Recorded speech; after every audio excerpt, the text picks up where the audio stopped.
Member for Budalangi spoke about conjugal rights. Yes, the Honorable Sabina Chege comes from a county that neighbors my county. Wanjala, what is your point of my order? point of order, Mr. Speaker, you have clearly heard the leader of majority saying that they are able as Kenya Kwanza to protect the rights of women. Yet they have sacked a director of National Youth Service now, who is a woman. Director of National Youth Service. Order, Wanjala, order. Order. Majority Leader, wind up. Honorable Speaker, I prefer to ignore the Honorable Wanjala as usual. Yes. Honorable Speaker, I was saying the rights of women must and need to be protected, Honorable Speaker. And I was saying in conclusion, I must make full disclosure. The sacrifices Honorable Sabina Chege sacrificed during the campaigns for the Azimio coalition. I will make disclosure, Honorable Speaker. I had occasion to sit with the Honorable Sabina Chege for not less than 5 hours under a tree without any phone near us or anybody because of the fear that had been visited to people who hailed from the Mount Kenya region in supporting Azimio. The sacrifices the Honorable Sabina Chege made must and should be protected. Finally, Honorable Speaker, Sabina Chege represents within the Azimio coalition a huge population of people within the Mount Kenya region, because I hail from the Mount Kenya region, that as few as the votes were that we gave to the Azimio coalition from Mount Kenya, those votes are represented by the Honorable Sabina Chege within that coalition. And we shall defend those votes within your coalition. I do not know what Azimio and ODM has against. Mama Zamzam. Tuko karibu kumaliza, nimemupa. Asante sana Bwana Spika. Asante sana Bwana Spika. Mimi napenda kuelezea jumba hili kuwa nyumba ya Azimio ina wenyewe. Na wakati ule wakipanga kumchagua wanayemweka pale pia walizungumza kando. Na hakuna ambaye amesema hapa kuwa ikitoka Jubilee enda ODM. Hii ni mambo ya Azimio ni Azimio. Na mimi nataka nikwambie majority leader, nyinyi kwanza ndio mnawadanganya hawa. Na nyinyi mnaodanganya leo mimi nawaambia katika jumba hili, mwanaume yoyote atakayekutoa kwenye ndoa yako akatembea nawe kule nje hawezi akakuamini hata siku moja. Mimi nataka niwaelezee viongozi wenzangu, makelele kule za kuwa ni mengi, lakini wanawachongea nyinyi. Ninamjua William Ruto, yuko very intelligent. He is very smart. Hawezi. What's your point of order? Mama Zamzam, tulia kidogo. Unajua, tulieni Mama Zamzam. Mheshimiwa Spika, nitajitahidi kuzungumza kwa lugha ya Kiswahili hata kama sio sanifu kama lugha ya mama Mheshimiwa Zamzam. Lakini Mheshimiwa Zamzam amenukuru ya kuwa nataka ya kuwa sisi, na akanitaja mimi kama kiongozi wa walio wengi, ya kuwa tumemtongoza mwanamke akatoka kwa ndoa yake na tunamdanganya. Na unajua bibi yangu huwa anaangalia haya mazungumzo kwa bunge. Sasa na bibi yangu anatoka eneo la Nyeri, Bwana Spika. Akisikia ya kuwa nimemtongoza mwanamke mwingine akatoka kwa ndoa yake, Mama Samsam akisema hayo ni Samsam tamtam.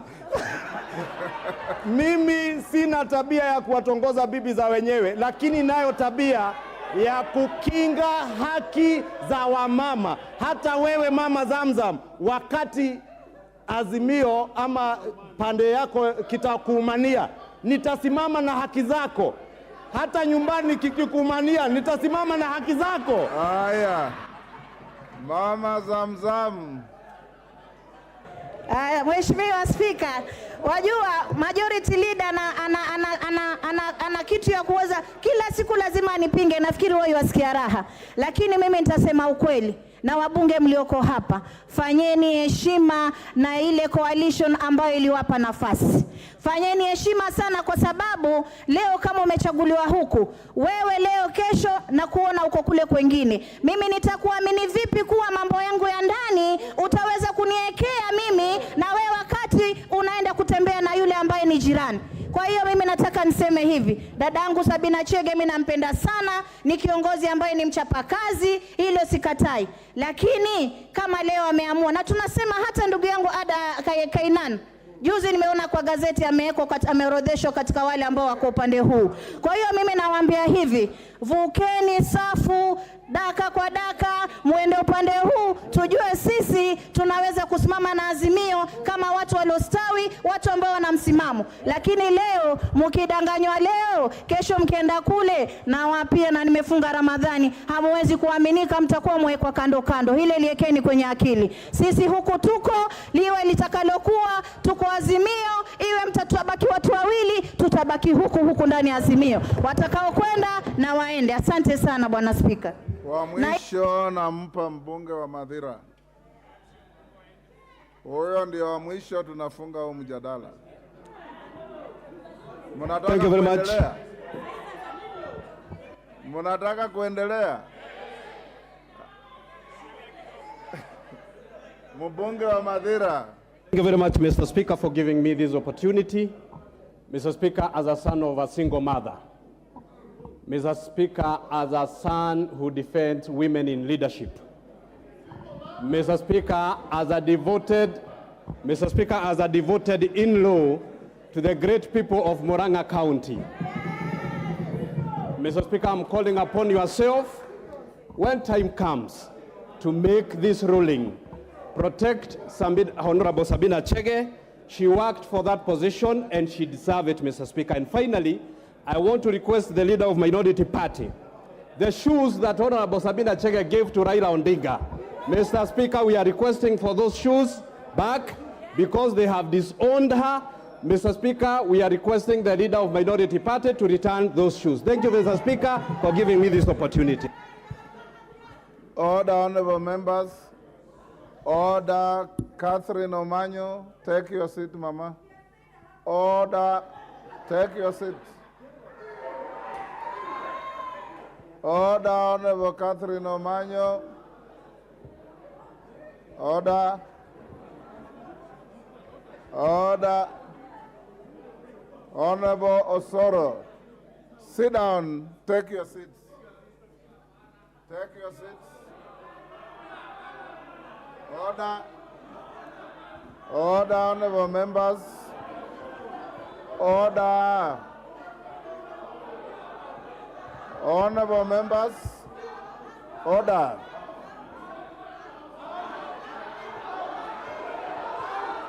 Order.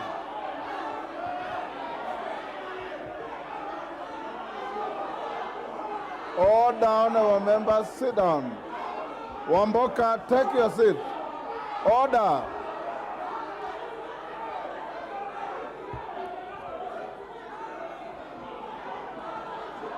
Order.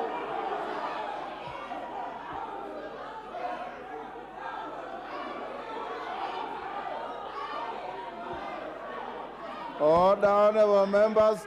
Wamchomba. Order, take your seats. Order.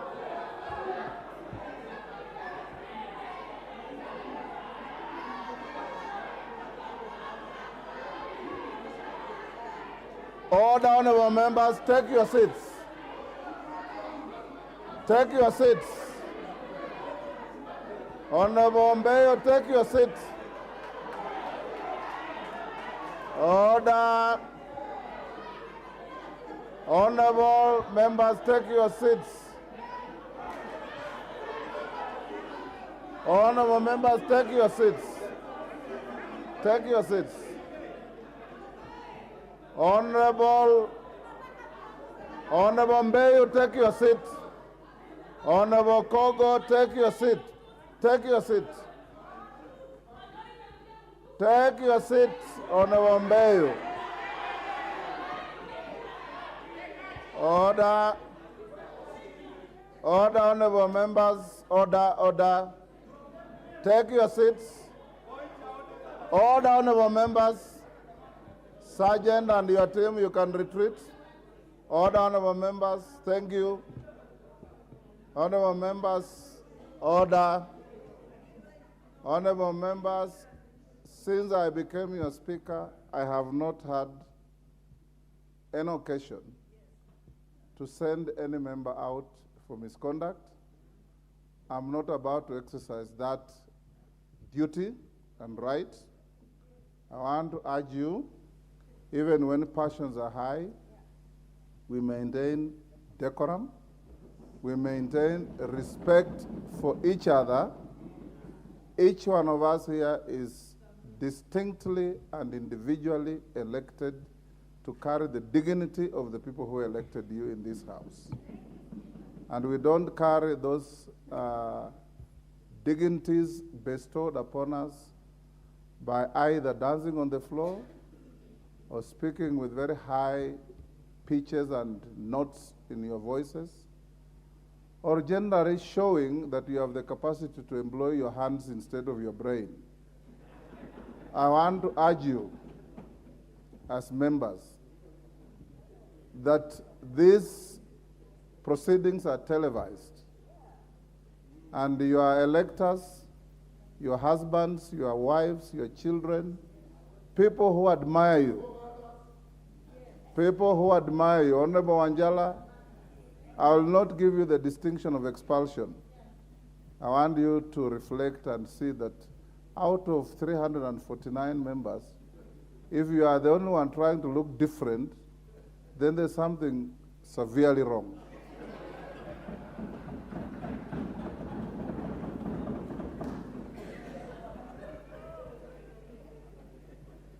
And having been with you, Angela, for all these years, I thought osmosis has worked in some form. Honorable members, I want us to bring this debate to an end. Honorable Sabina Chege was given an opportunity to speak. Honorable Wandai was given an opportunity to speak. Honorable Majority Leader was given an opportunity to speak. And all the members who spoke have the right to speak the way they spoke, have the right to defend Sabina or to prosecute Sabina, depending on which school of thought you hold on the matter or which party position you are taking. But the ultimate responsibility and decision lies with your speaker, and I'll bring you a reasoned ruling in due course. Honorable Senior Counsel Otienda, I have tremendous respect for you. Allow me to close this debate now. As my distinguished learned junior, I'm sure you understand very well that when we say we close, we close. I know you are a man who speaks very sensibly. You are unlikely to raise passions. If you have any matter to add to what I'm going to rule, I give you the freedom to write to me a small note. I want to close this matter here. And Honorable Wandai, this was not a motion, so there's no right of reply. Yes. There's no right of reply, and I want order. I need no help. Honorable members, I need no order. Honorable Wandai, you know, let me tell you, members, what has just happened here is not strange. In a democratic dispensation, sometimes we take leave of our senses and do strange things. But the moment you realize that, you quickly recollect yourself and sit back as an honorable member. That's what I urge you to do. As your speaker, I want to go on record as leading an orderly house, a house of reason, a house where when an issue comes and you have the opportunity to speak, speak to the facts and not to individuals or casting emotions that are totally unhelpful and unnecessary. We will make a reasoned ruling that will give you direction and set precedents to assist this house in future. Next order. Order number 3, messages. Order, clerk. Honorable Wandai, what is the problem? You know, Don't open any. no, I'm not debate opening on the anything issue. really. You know, Mr. Speaker, these are House of rules and record and procedures. And it behoves all of us really to ensure that it conducts itself in a manner that is respectable. And I've been pleading with you, not once, not twice, but very many times, that you have a duty, Mr. Speaker, to ensure this House doesn't degenerate. My point of order really is not about anything about that has been discussed. I listened to you keenly. I've listened to you keenly, Honorable Speaker. And regardless of what else has been said on this matter, Are you analyzing what I've just said? what I am requesting you is to indicate to the minority coalition when exactly you intend to communicate on the matter we wrote to you about.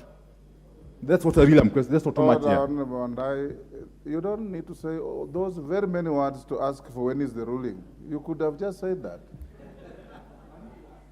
Yes, you could have just said, Mr. Speaker, when are you giving us the ruling?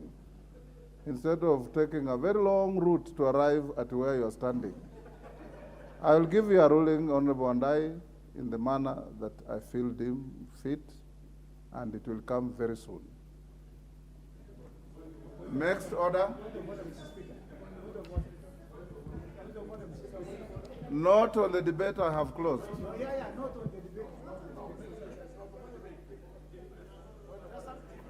Yes, Honorable Otieno Amolo. I hope you are, I will stop you, Senior Counsel, if you wade into the debate that I've closed. Give him. Thank you, Mr. Speaker. Mr. Speaker, as a member of parliament familiar with the rules, and as a lawyer, I respect the guidance you've given. I will not speak on that issue. My point of order is different.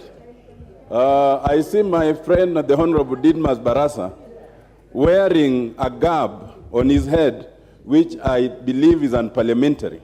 I believe the rules have always been, unless it changed today, Mr. Speaker, that you are only allowed to wear a garb in your head if it is religious. I do not believe that the red herring the Honorable Didmas Barasa is wearing is a religious one.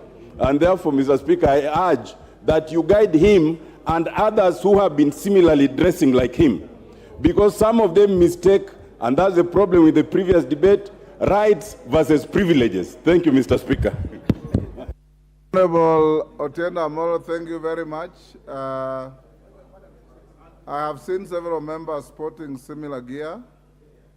I'll look at the rules and how we ought to adhere to our dress code, and I can give you a communication later.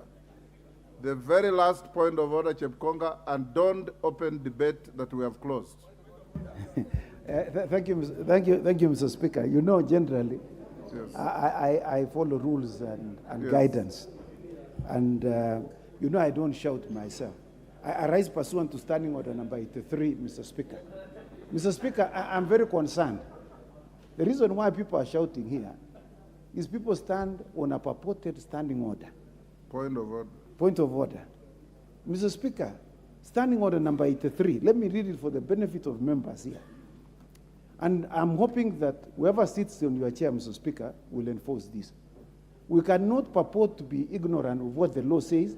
We approve our own standing orders, and then we come here, putting up our hands, shouting at the Speaker, and then you say, I rise on a point of order. Mr. Speaker, let me just read Standing Order point number 83. Any member may raise a point of order at any time during the speech of another member, stating that the member rises on a point of order, and that member, Mr. Speaker, I must emphasize, shall, it is mandatory, be required to indicate the standing order upon which the point of order is based. Mr. Speaker, if somebody rises on a point of order and he doesn't quote any, I expect whoever sits in your speech, whether yourself or the Honorable Wangare here, should rule that person out of order, should sit and look for what is the standing order in which they are standing on. The reason why we become unruly, we even sabotage the debate in this house, Mr. Speaker, is because people don't know what standing order they are standing on. Mr. Speaker, Article 150 of the Constitution states very clearly, there shall be debate, there shall be freedom of debate and speech. And that speech, Mr. Speaker, is guided by the standing orders of this house. And these are our own rules. If you think that these rules don't matter, just bring a motion and we expunge the rules, Mr. Speaker, so that we become a lawless debating chamber. I thank you, Mr. Speaker. Thank you, Honorable Chepkonga. You have said what the Speaker would have said. Standing orders are here to guide our debate. The only variable sometimes, Honorable Chepkonga, is that sometimes a member on the floor is visibly out of order, and it becomes innocuous to ask a member which standing order when you can see that the member is veering off the standing orders. So sometimes we exercise that discretion. But what I want to urge you, particularly my brother from Budalangi, that I encourage you, when you have a point of order, even before we came to electronic gadgets, all a member needed to say was point of order and sit down. And the Speaker will listen and give you a chance. And normally when a member is on the floor, when another member calls a point of order, the one on the floor stops talking and sits down and waits for the point of order to be prosecuted. And the Speaker will rule whether it's a point of order that's valid or not valid. But when we see the bad example I've seen in my brother from Budalangi, not only shouting, but also gesturing at both the chair and the member on the floor, and uttering sometimes words that are not very palatable, it is not very good. I want to encourage my brother Wanjala, you are senior. There are juniors here who want to learn from you. And I don't want them to learn the bad things, I want them to learn the good things from you as a senior, so that we keep on mentoring our juniors to move together with you who have been here longer. Lillian Kogo. Farah, I'll give you after Lillian. Please don't open any debate on Sabina Chege. There's no motion on Sabina Chege here. I'm well guided, Honorable Speaker, Papa. And I must stand here, Honorable Speaker, to commend you on the way you have conducted the dissidents in the House this afternoon. And as a Member of Parliament who is doing her second term, Honorable Speaker, I've been here for 5 years, and I was graced to get another 5 years. This is a House of elected representatives, Honorable Speaker. And when members want to start insinuating and attacking the personality, the orientation, and how certain gender looks, Honorable Speaker, it is despicable. We only have elected representatives in this House. And Honorable Speaker, for one to be locked behind this door to be called a member of National Assembly, especially for a woman member, Honorable Speaker, it costs more than enough if it is not for the life of that particular woman. I beg you, Papa. There is a tendency that is coming up in this House of members wanting to entertain the House using the gender of the woman. And this we will not allow as women leaders of this country. Honorable Speaker, when a member takes time to say, don't look my direction, I do not want you. This is not a house of wanting each other. This is not a house of sexuality, Honorable Speaker. This is not a house where people want to come and talk about sexual insinuations, Honorable Speaker. Kenyans are looking up to us to debate on matters that are current, to debate on matters that affect the nation, to move the nation forward, and not to talk about sexuality, Honorable Speaker. You made your point, Lillian. I thank you. I thank you, Papa. Farah, what is your point of order?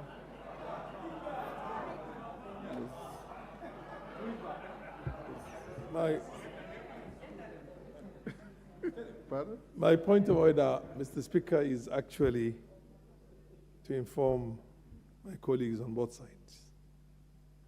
We only have the dignity we have right now of being called Waheshimiwa because we are in a dignified, august institution. The biggest indignity you can bring in this house is for members of parliament to be on their feet when the speaker is on his feet. Whatever the issue is, whatever the debate is, you can raise it and say, was it in order for honorable member to do ABCD? You can interrogate and debate anything that is there in the house. But for God's sake, when the chair stands and the speaker says order, you can't have both sides of the house here pointing fingers at one another and behaving like this, I don't know, in a football match, in the FA, in UK and other places, because in Africa, we don't even do that. And I want to call on and beg, to begin with the two leaders of this house, the majority leader and the minority leader, to please show a good example in this house for the rest. Please, for God's sake, don't address a gallery outside this house. Let us debate the future of this country in this house, because the future is vested in our hands. It's not vested in the hand. There's the executive of Ruto or Raila. The future of this country is vested in our hands. We are the ones who will determine how this country is going to govern for posterity. So for God's sake, more than anything else, when both sides rise and the speaker is on his feet and you're pointing fingers at one another, led by none other than the leaders of the house on both sides, that is a very bad example. The speaker says, ordinarily, he would not want to spend that. Personally, having had an experience as a deputy speaker, I would not hesitate to send everybody out of the house, if not for another reason, to maintain the dignity of this institution, because other people will come and will take over from that. So let us have, I do understand that we have issues. I know that the minority is a minority in its own right here, and the majority cannot determine who heads the minority or who does not head. It's a fact of life. That's why it's called the minority leadership. You are the majority debate, Farah. order. Okay. Close that debate. Order. Next order. Next order. Order number 3, messages. Order number 4, petitions. Order number 5, papers. Majority Leader.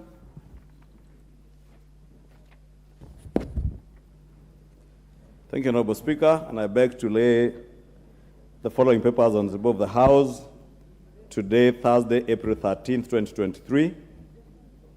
Reports of the Auditor General and financial statements in respect of the following institutions for the financial year ended 30th June 2022.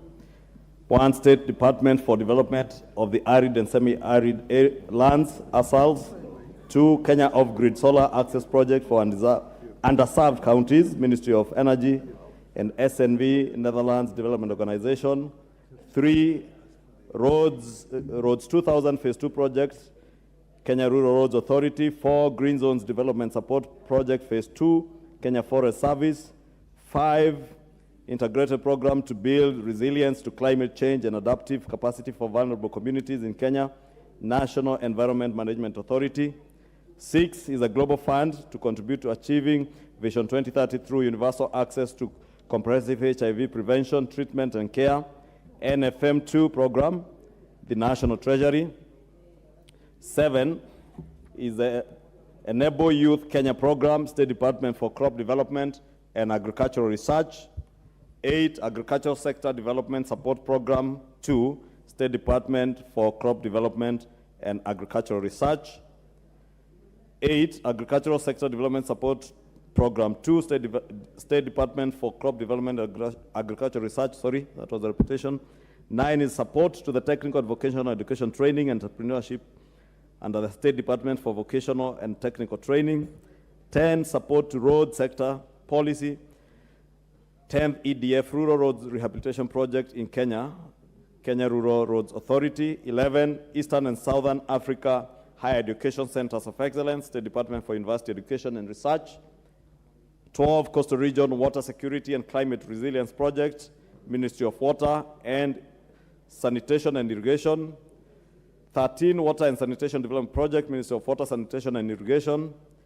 14, Program for Legal Empowerment and Aid Delivery, State Law Office and Department of Justice. 15, Multinational Kenya-Tanzania Power Interconnection Project, Kenyan Component, Kenya Electricity Transmission Company Limited. 16, Bagamoyo, Horohoro, Lungalunga, Malindi Road Projects, Phase 1, Kenya National Highways Authority. 17, Kenya Informal Settlement Improvement Project, State Department for Housing and Urban Development. 18, Sector Informal Settlements Improvement Project, State Department for Housing and Urban Development. 19, Promotion of Youth Employment and Vocational Training in Kenya, TVET Phase 1 Project, State Department for Vocational Training and Technical Training. 20, Secondary Education Quality Improvement Project, State Department for Early Learning and Basic Education. 21, the Kenya Development Response to Displacement Impacts Project, State Department for Development of Arid and Semi-Arid Lands.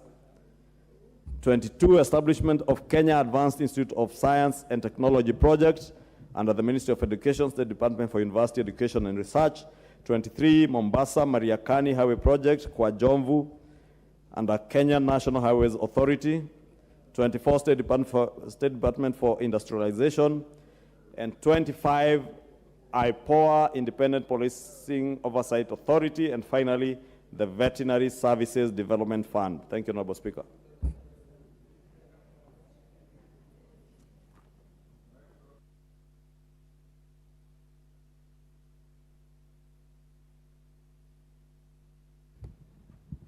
Order number 6, notices of motion. Order number 7, questions and statements.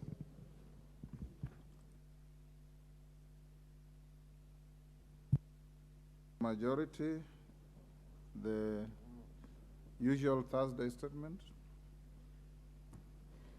Yes, Honorable Speaker, thank you. And pursuant to the provisions of Standing Order 44.2a, I rise to give the following statement on behalf of the House Business Committee, which met on Tuesday, 11th April 2023, to prioritize the business for consideration during the week. Honorable Speaker, as members are aware, yesterday Professor Kithure Kindiki, Cabinet Secretary for the Ministry of Interior and National Administration, was the first Cabinet Secretary to appear before the National Assembly plenary to answer questions and expound on policies under his docket. I would like to thank members for their presence and active participation, which contributed to the success of this new process.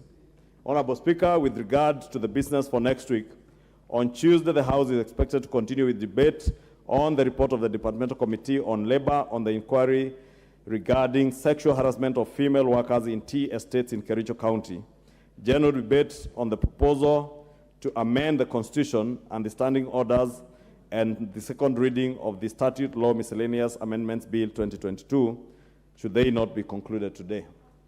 Honorable Speaker, as I had indicated earlier in the week, I will be updating the House every Thursday on which Cabinet Secretaries are scheduled to appear during the upcoming Wednesday afternoon plenary session. Therefore, in accordance with the provisions of Standing Order 42A, 5 and 6, I wish to convey that the following Cabinet Secretaries are scheduled to appear before the House on the afternoon of Wednesday, 19th April 2023, to respond to questions as follows. 1 will be the Cabinet Secretary for Roads and Transport to respond to the following questions. Question number 018-2023 by the Honorable Joyce Kamene, MP, regarding erection of a footbridge at the Hilton Garden Inn crossing. 2, question number 072 of 2023 by Honorable Paul Abur, MP, regarding delayed completion of the Riosiri Rongo University Chamgiwadu Road. 3, question number 077 of 2023 by Honorable Gideon Muliungi, MP, regarding completion of construction of Kalisasi Mumbuni Road, Phase 1 and Phase 2. Question number 078 of 2023 by the Honorable Gideon Muliungi, regarding stall construction of Nguni Nu Road and Enziu Bridge in Kitui County. Question number 079 of 2023 by the Honorable Charles Ngusia, MP, regarding upgrade to bitumen standard of Kibwezi Kitui Kabati Migwani Mbondoni Road. Question number 080 of 2023 by the Honorable Peter Masara, MP, regarding stall construction of Kokedi Arombe Bridge in Suna West constituency. Question number 081 of 2023 by the Honorable Gideon Muliungi, MP, regarding easing of traffic congestion in the city since the Nairobi Expressway became operational. 8 is question number 082 of 2023 by the Honorable Tom Odege, MP, regarding stall construction of Masara, Sori, Agolomwok Road in Nyatike constituency. 9 is question number 083 of 2023 by the Honorable Gideon Muliungi, MP, regarding stall construction of Mwingi Slaughterhouse Road. And question number 10 is question number 0115 of 2023 by Honorable John Juguna, MP, regarding stalled road projects in the country, pending bills owed to contractors and the reasons thereof.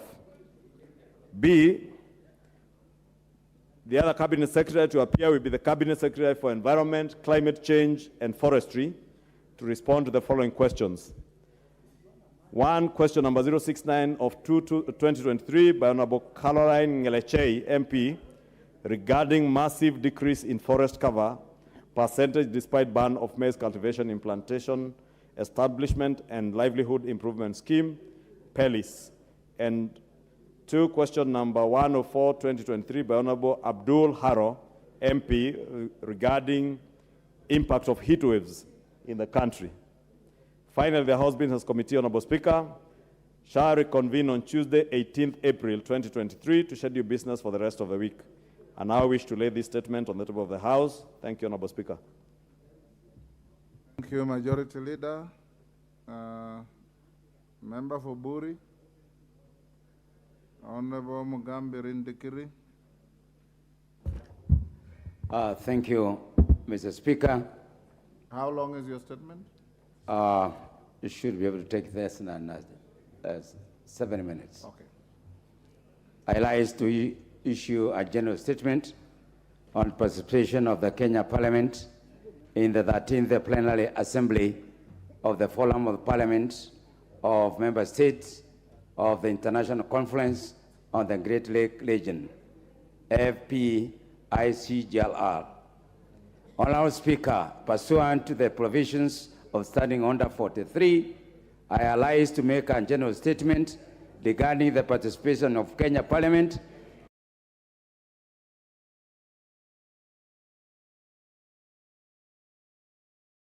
on the Great Lake Regions, FPICGLR, in Juba, the Republic of South Sudan, from 27th March 2023 to 1st April 2023.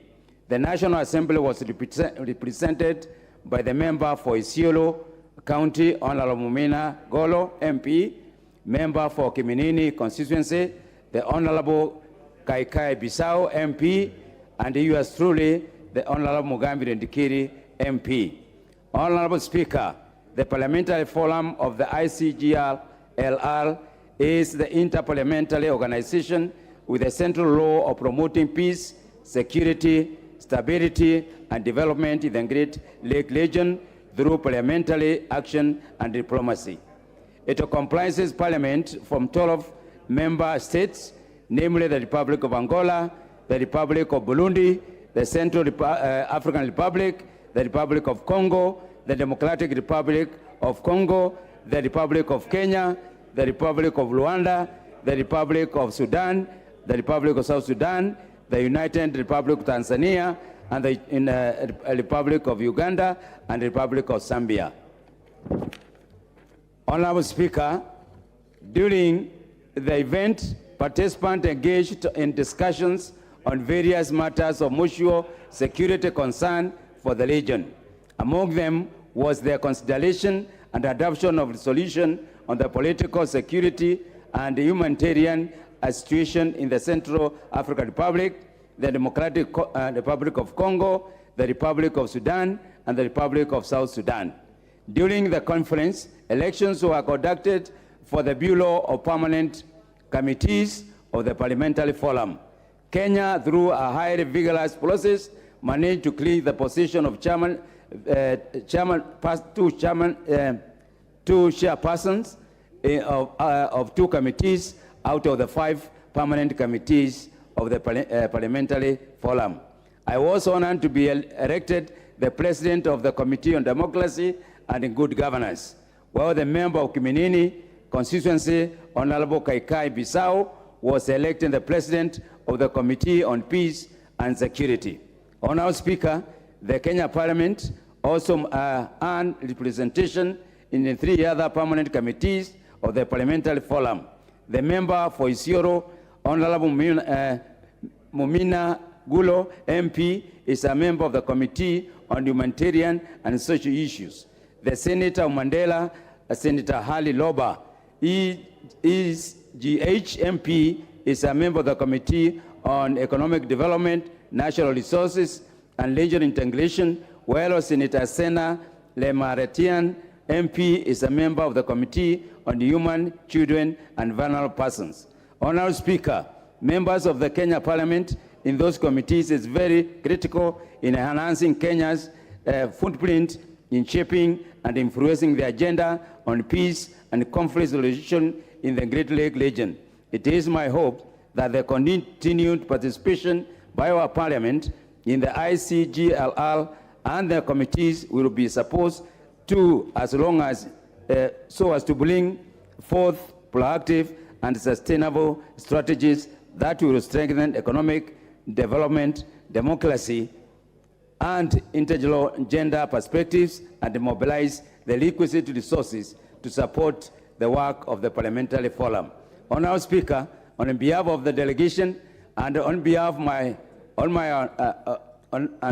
own behalf, allow me to take this opportunity to thank you for facilitating our participation in the forum, and look forward to more support to the members, particularly Honorable Kakai Bissau and myself, as we preside over the 2 respective committees to which we were elected president. I thank you, Honorable Speaker.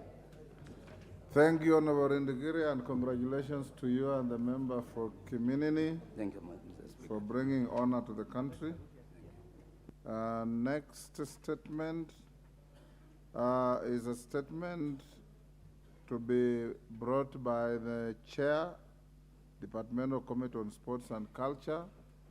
Honorable Dan Wanyama informed the Chair that there's another member who is giving the response. Is it Mary Mase? Go ahead. Is Cynthia Muge here? The statement you are responding to is in respect of a matter Cynthia Muge raised by the Cynthia question, Muge. yeah. Yes, Mr. Speaker. To be fair to her, since she's not here, I would defy it so that you can deliver it maybe on Tuesday. I stand guided, Mr. When Speaker. she's here. We've not been informed of her whereabouts. A majority, you can inform Cynthia Muge that we have stepped down her statement to Tuesday. Next order. Order number 8, motion, ratification of the African Union Treaty for the establishment of the African Medicines Agency, AMA. Question to be put. Honorable members, order Honorable Member for Kericho, take your seat. I now put the question that this House adopts the report of the Departmental Committee on Health on its consideration of the ratification of the African Union Treaty for the establishment of the African Medicines Agency, AMA, laid on the table of the House on Tuesday, 21st March 2023, and pursuant to the provisions of Section 8(4) of the Treaty Making and Ratification Act 2012, approves the ratification of the African Union Treaty for the establishment of the African Medicines Agency. As members of that opinion say aye. As members of the contrary opinion say nay. The ayes have it. Next order. Order number 9, motion, reports of the 144th and 145th Assemblies of the Interparliamentary Union. question to be put. Honourable Member now put the question which is that this House notes the reports of the Kenya delegations to the 144th and 145th Assemblies of the Interparliamentary Union and related meetings held in Nusa Dua, Indonesia from 28th to 24th March 2022 and in Kigali, Rwanda from 11th to 15th October 2022, laid on the table of the House on Tuesday, 7th March 2023, and Thursday, 2nd March 2023, respectively. As members of that opinion say aye. Will those of the contrary opinion say nay? The ayes have it. Order number 10, the Statutory Instruments Amendment Bill, National Assembly Bill number 37 of 2022, first reading. A bill for an act of parliament to amend the Statutory Instruments Act 2013. Order number 11, the Public Finance Management Amendment Bill, National Assembly Bill number 38 of 2022, first reading. A bill for an act of parliament to amend the Public Finance Management Act 2012. Order number 12, special motion, consideration of nominee for appointment as chairperson of the Kenya Fish Marketing Authority.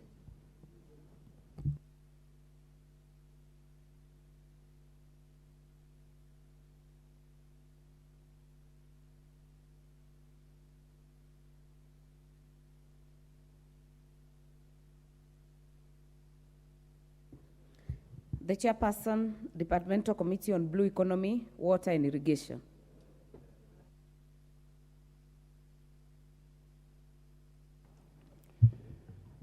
Madam Speaker, I beg to move the special motion that, taking into consideration the findings of the Departmental Committee of Blue Economy, Water and Irrigation in its report on the vetting of the nominee for the appointment of chairperson of the Kenya Fish Marketing Authority laid on the table of the House on Wednesday, 12 April 2023, and pursuant to the provisions of the Section 201, subsection 1A and 2 of the Fisheries Management and Development Act 2016, and Section 8(1) of the Public Appointments Act of 2011, this House approves the appointment of the Honorable Martin Otieno Okindo as the chairperson of the Kenya Fish and Marketing Authority. Madam Speaker, on 14th March 2023, His Excellency the President nominated and notified this House, the National Assembly, the nomination of the Honorable Martin Otieno Okindo as the chairperson of Kenya Fish and Marketing Authority.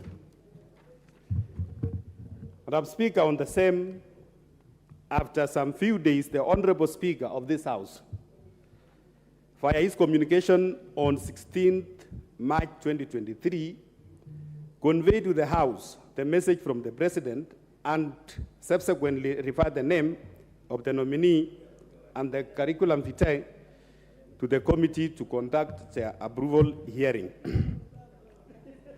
Honorable Speaker, in compliance with the Article 118, subsection B of our Constitution and Section 6 of the Public Appointment, that's the Parliamentary Act, number 33 of 2011, the Clerk of the National Assembly placed the advertisement in the print media on 23rd March 2023, informing the public of the nomination, the date, the time, and the place for the approval hearing.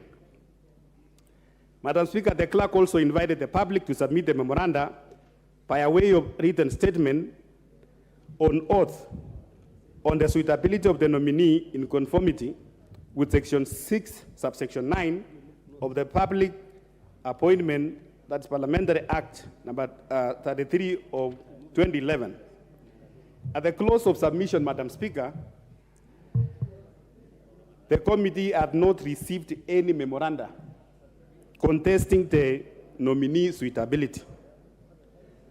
Honorable Speaker, the Clerk of the National Assembly also wrote to the Kenya Revenue Authority, Ethics and Anti-Corruption Commission, the Directorate of Criminal Investigation, the Higher Education Loans Board, the Office of Registrar of Political Parties, seeking the reference and the background checks relating to the suitability of the nominee. Madam Speaker, the nominee appeared before the committee on Friday, 31st March 2023 for vetting. The committee examined his suitability based on the criteria set out under the Section 7 of the Public Appointment Act and Section 201, subsection 1A of the Kenya Fish and Development Authority Act. In addition, the committee examined his academic credentials, the relevant experience, Madam Speaker, the knowledge of sector issues, the leadership and integrity. Madam Speaker, during the approval hearing, the committee also paid a due regard to the procedure used to arrive at the nominee, any constitutional or statutory requirement relating to the office in question, and the suitability of the nominee for the appointment proposed, having regard to whether the nominee abilities, experience, and qualities meets the needs of the chairperson of Fish Marketing Authority. In this regard, Madam Speaker, the committee observed the following: that the nominee is a Kenyan citizen born on 28th December 1966, that the nominee went to school, he holds masters in finance, also the Bachelor of Commerce in that's accounting option from the University of Nairobi. That the nominee has over 20 years of work experience in the public service after working in the following institutions. He was a member of Board of Directors of Agricultural Development Corporation between 2018 and 2020. He was advisor to the governor of Nairobi, that is in 2016. The nominee was also a member of parliament for the Rangwe constituency, 2008 up to 2013. The nominee was an accountant in the Ministry of Local Government between 1999 and 2007. He was also an accountant of the Londro Motors Limited between 1996 and 97, and in the office of the President between 1992 and 1997. That the nominee, in accordance with the Article 78, subsection 1 and 2 of our Constitution, is eligible for an appointment of a state office since he is a Kenyan citizen born on December 28, 1966 in Homa Bay County and does not hold dual citizenship.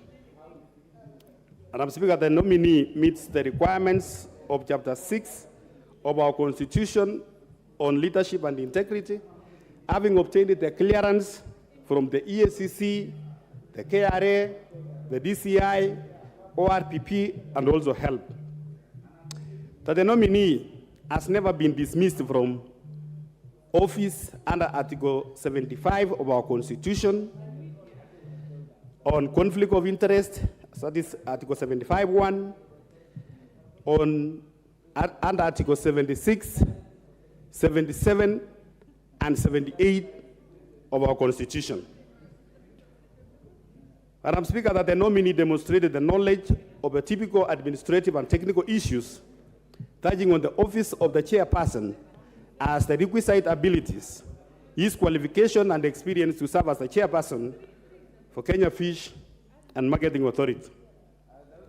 That there was no memoranda received contesting his nomination and the suitability for his appointment.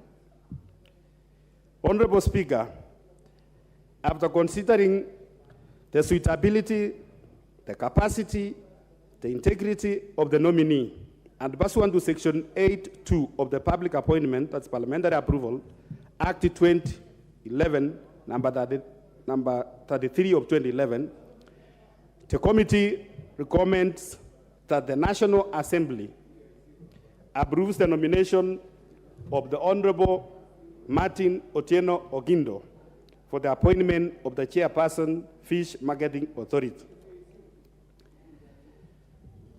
Madam Speaker, the Honorable nominee, the Honorable Martin Otieno Ogindo. Madam Speaker, like I said, he appeared before us. He demonstrated a lot of knowledge, despite the fact that he's an accountant, he's a finance person by profession, Madam Speaker.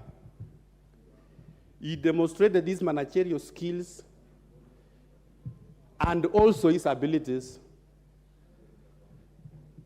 to be nominated as a chairperson of Kenya Fish Marketing Authority. Madam Speaker, the honorable member, Mr. Ogindo, we even asked him a question that how is he going to handle the position or the works of the position which he's been appointed, yet he is a finance person. And the nominee, Madam Speaker, said that he culturally and traditionally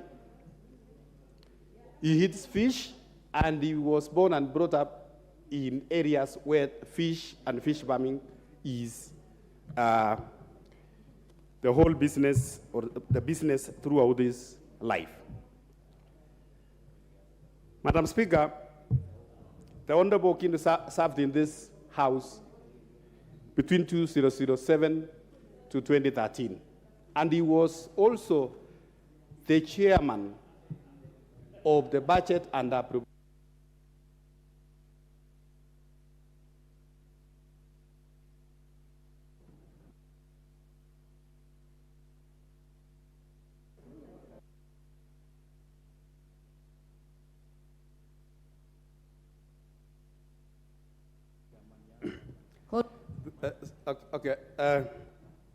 Madam Speaker, I was saying the Honorable Ogindo served as a member of parliament for Rangwe, and not only a member of parliament in this House between 2007 and 2013, but also as the chairperson of the Budget and Appropriation Committee. Madam Speaker, the Fish Marketing Authority under the Ministry of Blue Economy is very, very important, Madam Speaker, because, Madam Speaker, the blue economy is a new thing in the new economies, and Madam Speaker, there is a lot in this new sector. It requires, Madam Speaker, that we have this chair to be in a position immediately so that they are able to make sure it markets the marketing of our fish, especially in the areas of Lake Victoria, the Indian Ocean, Madam Speaker, is fast-tracked. Madam Speaker, the blue economy sector in many countries, in other countries, is contributing to over 60% of the GDPs. It's only that in Kenya, Madam Speaker, that we have not exploited the blue economy space in our country. We are, as a committee, Madam Speaker, we believe that upon approval of this honorable member, as the chairperson of this very important department, Madam Speaker, he is going to move, together with other stakeholders, to move our blue economy space, Madam Speaker, into the greater heights of exploration. Madam Speaker, as we speak, our fish in Lake Victoria, I got a communication this morning from farmers in Kisumu. Last evening, they have lost millions of money because of a mysterious threat of fish in Lake Victoria, Madam Speaker. And the faster we approve this chair, is going to team up together with other stakeholders to check as to what really happened in Lake Victoria. It's not the first time. Last year, the farmers also, they lost a lot of fish. We want to find out what is happening. Madam Speaker, there is a lot of illegal fishing in Indian Ocean. Together with other stakeholders, together with the ministry, the chairperson, they are going to team up to make sure that the illegal fishing, the regulations which are under consideration in this House, Madam Speaker, are also fast-tracked to make sure that the fish farmers in this country, Madam Speaker, benefit from the economic activity of fishing. So, Madam Speaker, I want to seek members of this House that they consider the Honorable Martin Otieno Ogindo on this appointment. And Madam Speaker, I now want to beg that I move this motion and urge the House to adopt this report, Madam Speaker, and ask my very able Vice Chair, the Honorable Marwa Gitayama, to second. Thank you, Madam Speaker.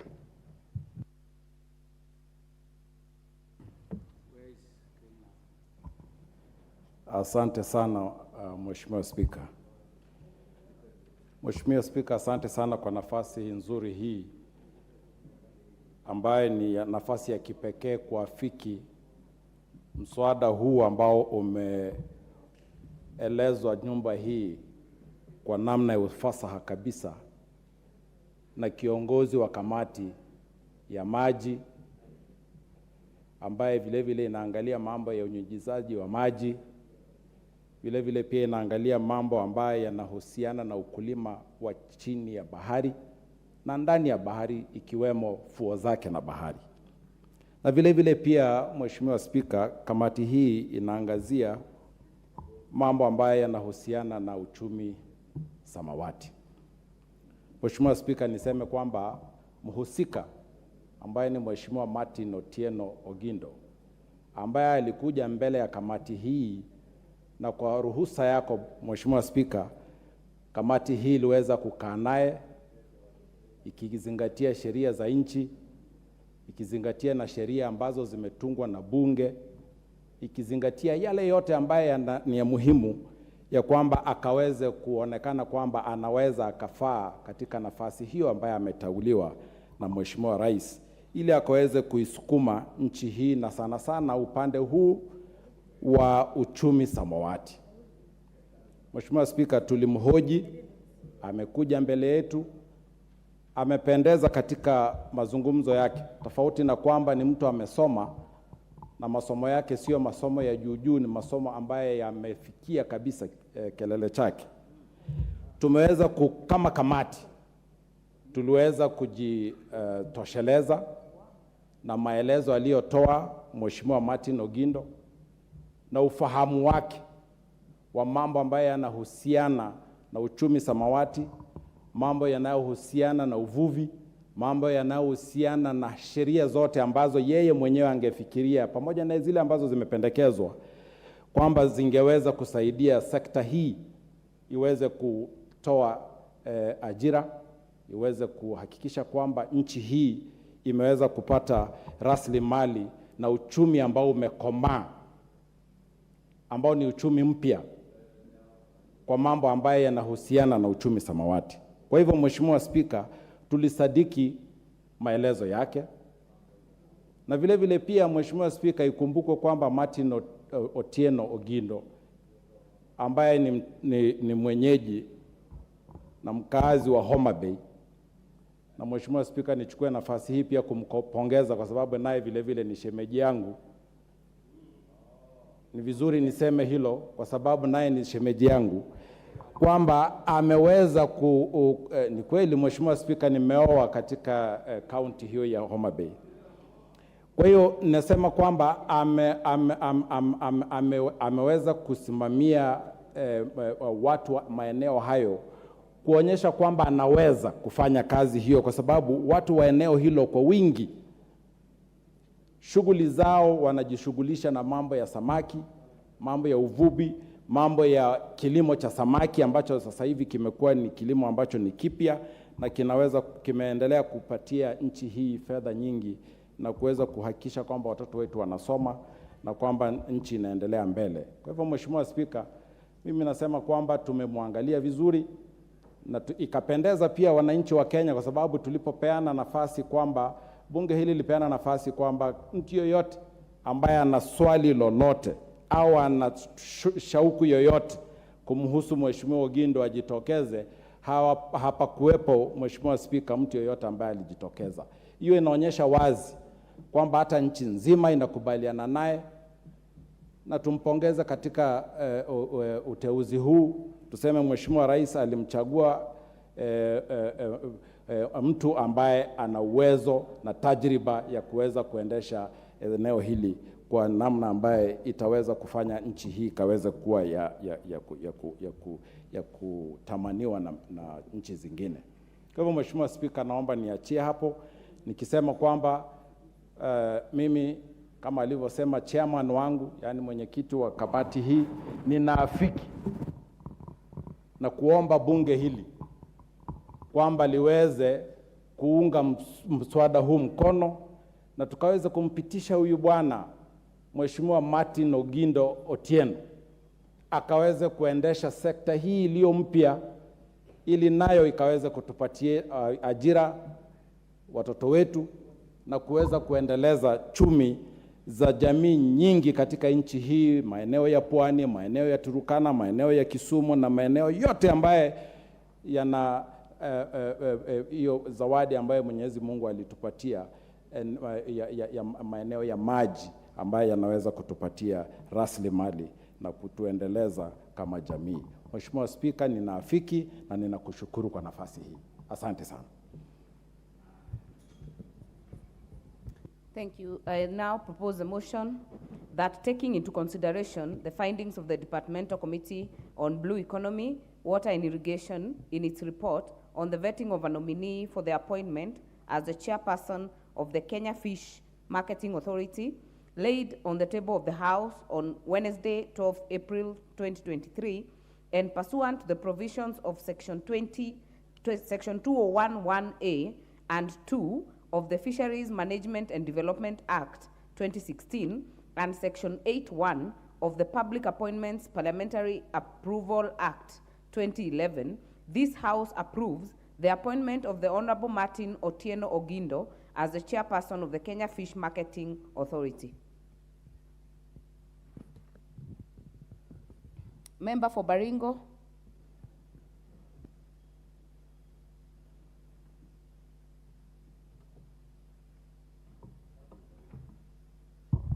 Thank Member for Baringo County, Honorable Florence Jematia. Thank you so much, Madam Speaker. I concur that my brother also comes from Baringo. Thank you, Madam Speaker, for this opportunity, and I want to concur with Chair of Committee of Blue Economy that Honorable Ogindo, as a chairperson of Kenya Fish Marketing Authority, is the rightful chair and given as per the presidential appointment to be the right to head this parastatal or authority. Madam Speaker, this is a government that has considered development as the key agenda. And the new authority that deals with fish, and especially matters to do with water and the blue economy, is something that is being considered in this century that as one of the main key development of the world. Madam Speaker, if you realize that the world today depends on something like irrigation or irrigating fish, there are many ways of doing and marketing and growing fish as one of the key economical agenda. And we thank the President for considering Honorable Ogindo and giving him the opportunity to serve Kenyans. Honorable Ogindo is one person who has proven to be a loyal, hardworking, and a very able leader of this country. He was once a member an elected member, I think it was a senator or National Assembly, I think. And we are very much aware that he was able to lead his people, and given this opportunity as the president has given him, we want to concur and congratulate him as he takes up his position. I support and I say thank you. Thank you, Member for Baringo. Member for Emurua Dikir, not in the House. Member for Nyeri Town, Honorable Maina Madenge. Thank you, Honorable Speaker. I rise to support. And Honorable Speaker, this brew economy is one of the new areas of growth for our country. And the potential, besides the established areas like the coast and the lake region, and even in places like Lake Naivasha, which are much more nearer home to you, the potential is very big. And therefore, it behoves us as a parliament to support this industry, and especially the appointment of people who will bring in value addition to where we are. It is imperative that this also holds the potential for new employment opportunities for our young people, which is one of the areas that we know as a country we are struggling to come to terms with. And therefore, Madam Speaker, the kind of experience and knowledge that this appointment comes and brings to the board is of immense benefit. So, Madam Speaker, I support. Thank you. Member for Malindi.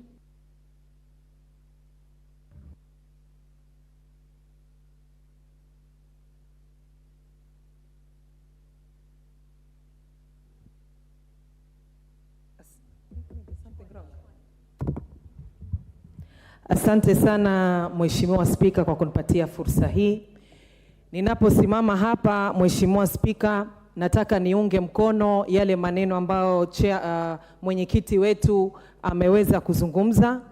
Mimi niko katika kamati ya uchumi samawati na maji, na huyu ndugu yetu Martin Otieno alipokuja katika interview tuliweza kumchunguza Mheshimiwa Spika, tumempekua Mheshimiwa Spika, tukampiga misasa na kuhakikisha ya kwamba ameambatana ama amefata zile sheria na kanuni za kuweza kuandikwa kazi katika Kenya hii.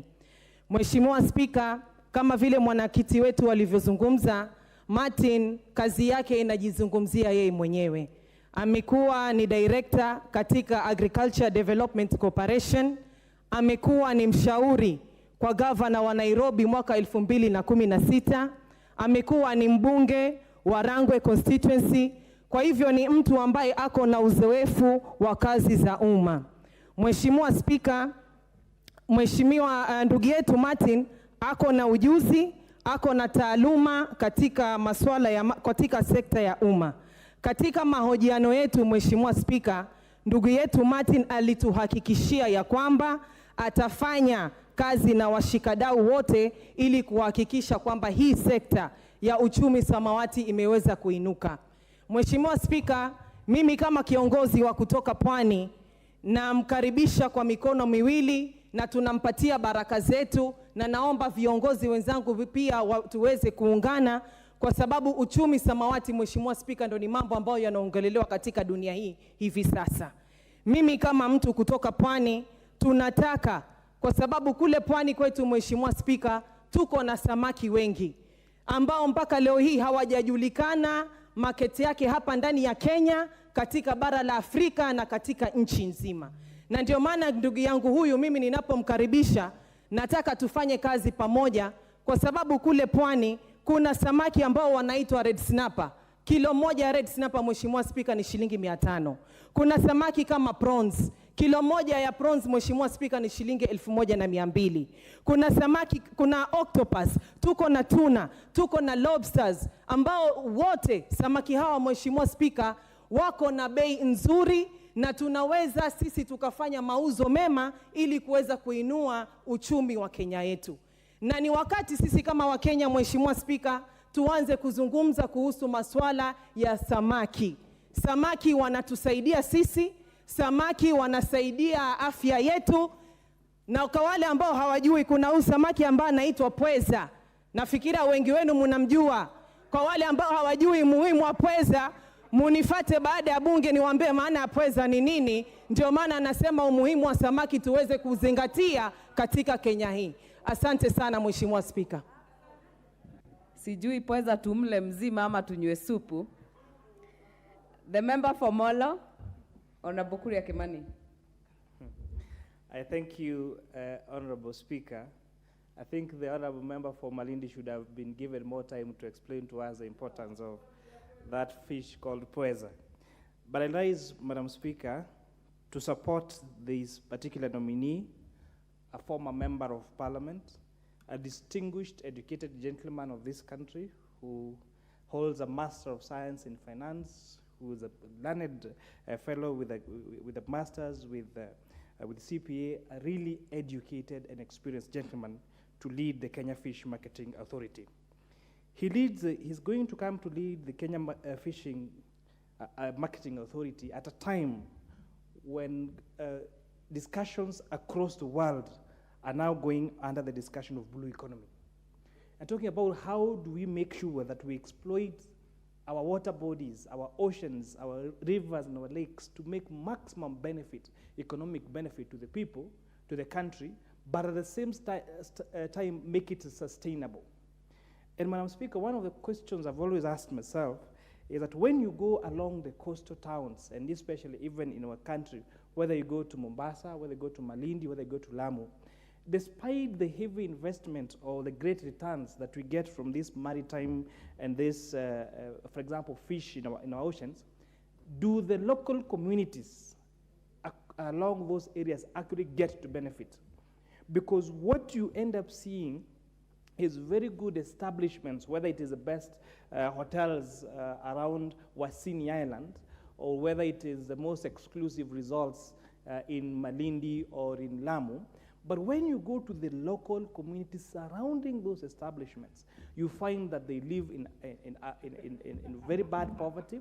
You find very many social ills, such as drug abuse, such as sexual abuse, along these particular communities or towns. So I think it's also a challenge that we have to think as a country.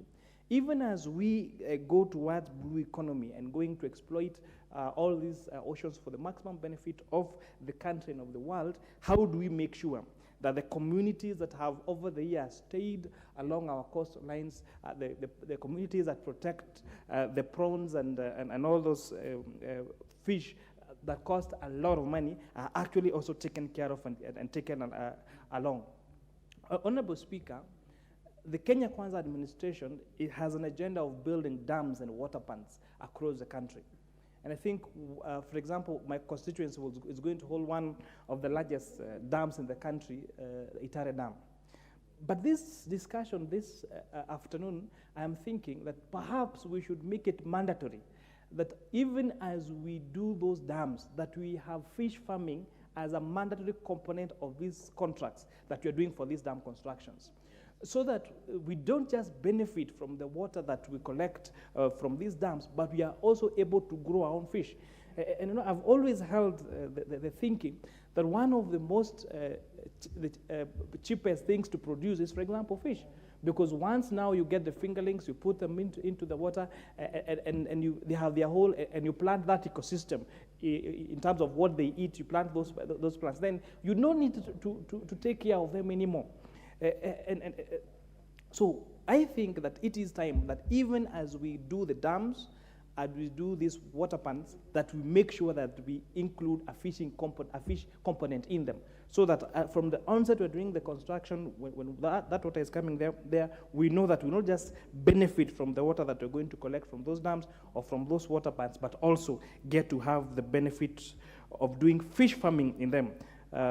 Madam Speaker, again, the issue of blue economy is very special in strategic sustainable development goals number 14 about the sustainability of our oceans. So it's really to thank the Committee on Blue Economy for this vetting exercise. Wish the Honorable Martin Otieno Ogindo the best. And also, that reminds me, Madam Speaker, there was, I think, a question or a statement that was sought this week, I think by the Honorable Atandi, about fish coming from China and how that fish become cheaper than our local fish. And these are some of the conversations we must begin to ask ourselves as a country. Like how fish can be grown in China and come all the way to Kenya and become more expensive than fish that we're harvesting from whether it is our Indian Ocean here or from Lake Victoria. And I'm really keen to listen to the answer that this committee is going to give to the question that was asked, I think, by the Honorable Atandi, how fish can become cheaper in having come all the way from China than our own fish here in Kenya. In those few remarks, Madam Speaker, I want to endorse the nomination of one Honorable Martin Atiende Ogindo as a chairperson for the Kenya Fish Marketing Authority. Thank you. Thank you, Member for Molo. Member for Kericho County.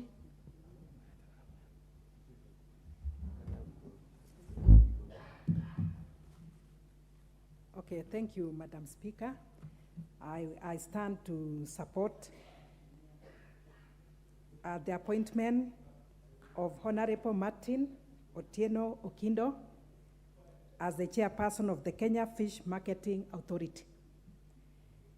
Madam Speaker, I don't know much of him, but from what the members have said and from reading about him, is best placed for this position. Fish is very important for us as a country. Fish being a protein is good, and especially now that we have so many cases of lifestyle diseases, and we are going for the white meat, that is fish and maybe poultry. And for that, I want to believe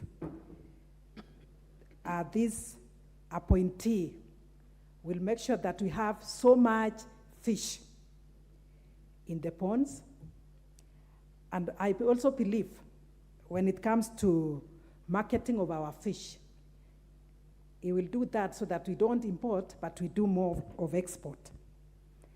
Madam Speaker, we have our waters. We have the Lake Victoria. There has been a challenge in terms of the boundaries, which we don't have. Fish cannot know where is the boundary, so that our Kenyan fish, the fish that are actually in Kenya, they swim all the way to Tsed and to Uchi. But we really want to have more in Kenya. But now, and I want to believe this person will consider having our fishermen also having the necessary equipment so that much of our fish will be able to have them. And Madam Speaker, we will also want to have fish, the fishing waters. In the lakes, we have the Lake Turkana, we have Lake Naivasha, among the many others. Let's have it as a serious economic activity that will not only earn people and money for their use, but I also believe we can earn foreign exchange from the same. So for Honorable Martin, I would want him to bring all the skills. Looking at his name, I also believe he must have done fishing when he was very young. And indeed, he should be having skills on how to improve on the same, so that we would want to see this activity move from being a basic to the next level. And Madam Speaker, we have issues of sexual harassment and sexual issues even in the fishing. We had the other day in the fishing industry. I believe with the coming in of Honorable Martin, things will have to be looked into and things will change. And maybe to add on that, Madam Speaker, we have many of our youth who are not employed. This industry will employ many of them. We are not only looking for the white-collar jobs, but we are looking for other ways to have our youth not only youth, our people in Kenya to be employed. And therefore, this industry will actually be one of the areas that will employ our people. So with this, I want to believe Honorable Martin Otieno will turn things to the right direction. I am supporting his nomination. And thank you, Madam Speaker. Asante, mbunge wa Matuga.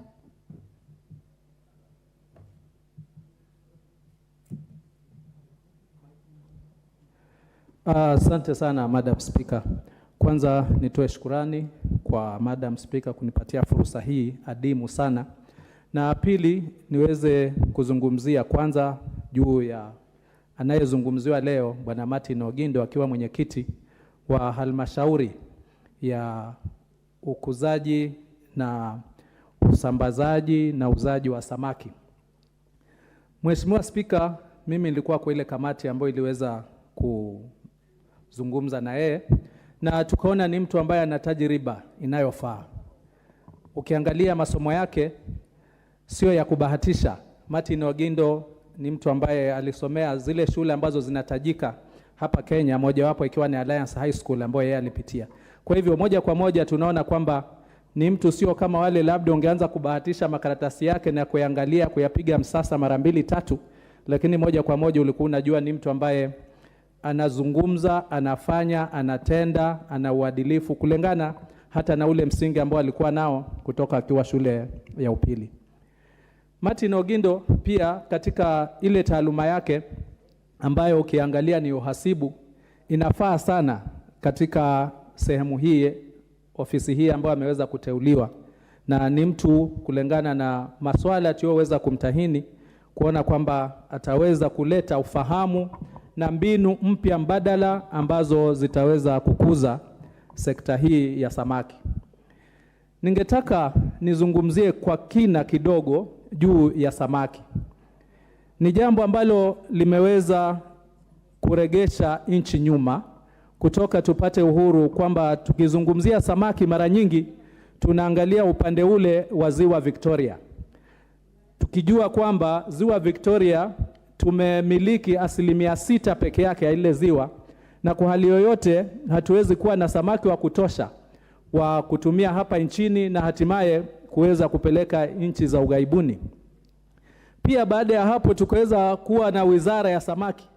Lakini la kuhuzunisha Madam Speaker ni kwamba badala ya kuweza kuboresha samaki ambao hawana gharama yoyote ambao wako katika bahari ya Hindi, ambako tuko na zaidi ya karibu kilomita 600 na kwenda ndani kama sikosei zaidi ya kilomita zingine 200, samaki hawa ni bure, hawalishwi, hawana gharama, hawapatiwi dawa, hawapatiwi chakula. Lakini la kuhuzunisha ni kwamba wizara ya samaki ilipobuniwa ikawa inaanza kuchimba vidimbwi ambao ni gharama, kuambia watu kununua chakula wa samaki ndio walishe waweze kuuza, ili hali kuna samaki ambao unahitaji ndoana ama mtumbwi ama boti ile ya kisasa uweze kupata samaki kwa bure bilashi na kuweza kutumia na kuuza. Samaki hawa kwa sababu serikali iliyopita haikuweza kuitilia nguvu, imeishia kwamba ndio wanaovuliwa na Wachina kama tulivyosikia hapa, na baadaye tunauziwa sisi ikiwa ni rasilimali yetu. Kwa hivyo ni tamaa yangu, ni maoni yangu na matumaini katika Bwana Martin Ogindo ambaye anapatiwa nafasi hii sasa kuweza kuangazia hasa maeneo ya pwani ambao tuna samaki ambao hawana gharama yoyote. Sioni ikiwa tutakuwa tunatumia fedha vizuri za nchi za mwananchi kugharamia kukuza samaki, na ili hali tuna samaki tayari ambao wako Mwenyezi Mungu ambao ametubariki katika nchi hii yetu ya Kenya. Tusisahau samaki hawa ambao wako maeneo ya baharini pia, mbali na kuwa ni chakula, kuna samaki ambao ni dawa na inaweza kutusaidia sana nchi hii, hasa wazee ambao wako katika bunge na wengineo. Ukiangalia samaki kama vile pweza, samaki kama vile ngisi, ninajua kwamba watu wengi wanapoweza kuja maeneo ya pwani hutafuta supu ya pweza na supu ya ngisi kwa sababu ni dawa na ni bure. badala ya kuwa tuanze kununua madawa ghali ambayo mara nyingi unasikia labda kuna mtu ameweza kuuzimia, amepoteza maisha yake akiangaliwa, askari wakija wanakuta kulikuwa na vidonge pale sijui vina rangi ya blue. Hakuna hata historia ambayo ishawahi kuzungumziwa kwamba ambaye amepata tiba ya supu ya ngisi ama supu ya pweza kwamba ameweza kuzimia na kupoteza maisha yake. Kwa hivyo ni wakati ambapo natumai Bwana Martin Ogindo, kwa sababu pia tulipokuwa tunamtahini tumuuliza kama anajua tiba kama hizi za kiasili za bure ambazo hazina madhara yoyote, na akakubali kwamba anazifahamu. Basi katika kukuza, sio tu kwa sababu ya kupeleka nje, lakini kwanza kuweza kufanya utafiti zaidi ya kuona ni vipi samaki kama hawa wanaweza kuwekwa katika mitambo, wakaweza kuhifadhiwa na wakaweza kusambazwa kila mahali, na wale walio na matatizo madaktari wetu wakaweza kuyafanyia utafiti na kuona hata kama labda mbali na kunywa supu, kama itakuwa ni tembe, lakini ziwe ambazo hazina madhara yoyote. Kwa hivyo Mheshimiwa Spika, katika swala zima la samaki tuko na uchumi ambao ungeweza kusaidia nchi hii ikiwa serikali ambayo na imani kwa kuteua Martin Ogindo ameweza kugundua hilo, wataweza kutilia mkazo maeneo ya pwani. Moja kwa moja litaweza kuleta ajira, litaweza kuleta fedha, litaweza kuleta fedha za kigeni, na hasa upande wa utafiti wa hizi tiba zitaweza kusaidia zaidi. Mheshimiwa Spika, nashukuru na ninapongeza na kuunga mkono nafasi ya wenyekiti aweze bunge hili kumpatia Bwana Martin Ogindo. Asante. Wale ambao walikuwa wafuate Mheshimiwa Malindi sasa watajua ugonjwa ni gani kulingana na Mheshimiwa Tandaza. MP for Sotik, Honorable Francis Sigei, not in the house. We will have the nominated member, Dorothy Kiara.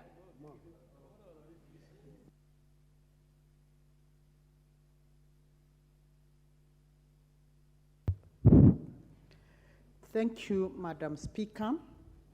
Madam Speaker, I too stand to support this nominee to be the chairman, Kenya Fish Marketing Authority, Martin Otieno Ogindo.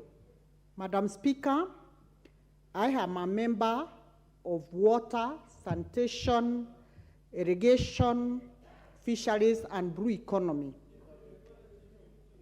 Madam Speaker, the nominee was presented to us after His Excellency forwarded his name to this House for consideration.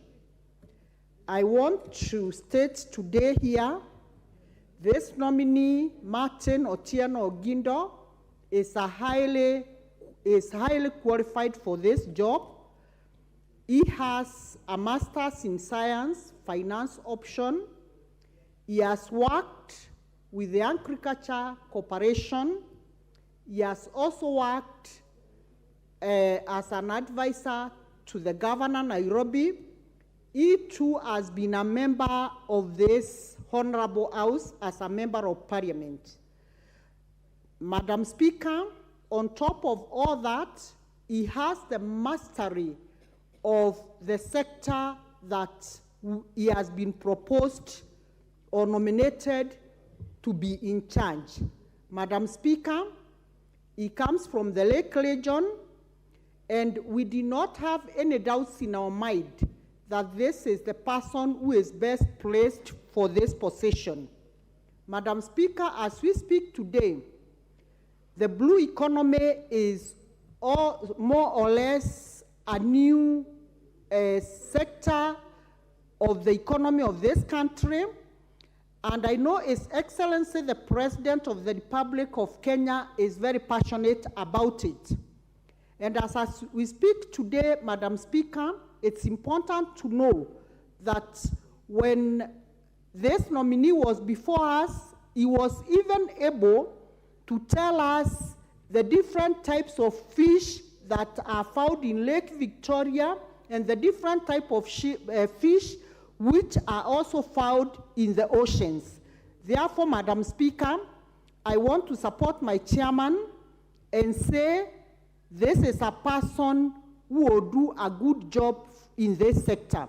Madam Speaker, it is important also to note that he is ready for work because as we speak, the government has put up very many landing sites. These are sites where when fish is collected, they'll be taken for processing, and so that we can also be in the front line of importing our fish to other countries for export, Madam Speaker, sorry. Madam Speaker, Mr. Ogindo has traversed this country, and as at now, he knows all these landing sites. Therefore, Madam Speaker, I want to support the chair of Blue Economy and say Mr. Ogindo Otieno Martin is very suitable for this position. Thank you, Madam Speaker. Thank you. Member for West Mugirango, Honorable Stephen Mogaka. Thank you so much, Madam Speaker, for this opportunity to also add my voice to the recommendation that Honorable Martin Ogindo is best suited to head this very potentially lucrative fish exporting authority. I say so particularly because blue economy is the future, and it is the growing economy that this country must take advantage of to make our citizens make profits, grow their assets, and also create employment. I, in particular, celebrate that Honorable Martin Ogindo comes from a fish-growing community.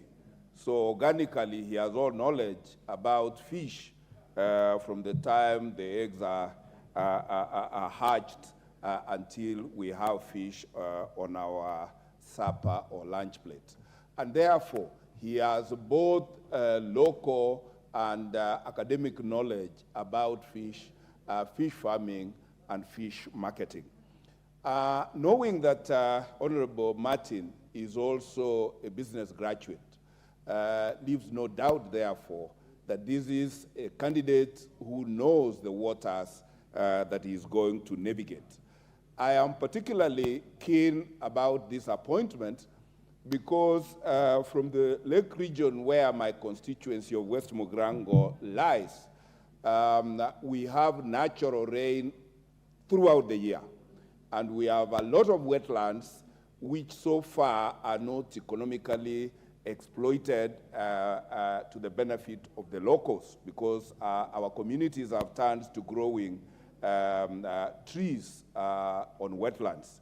And with this appointment and assurance of a fish market, then it behooves upon us, particularly those of us who come from the lake basin, the rain belt, to encourage our farmers, our fish farmers, to create ponds that will grow and farm fresh fish that will hit the market and make money alternative from farming.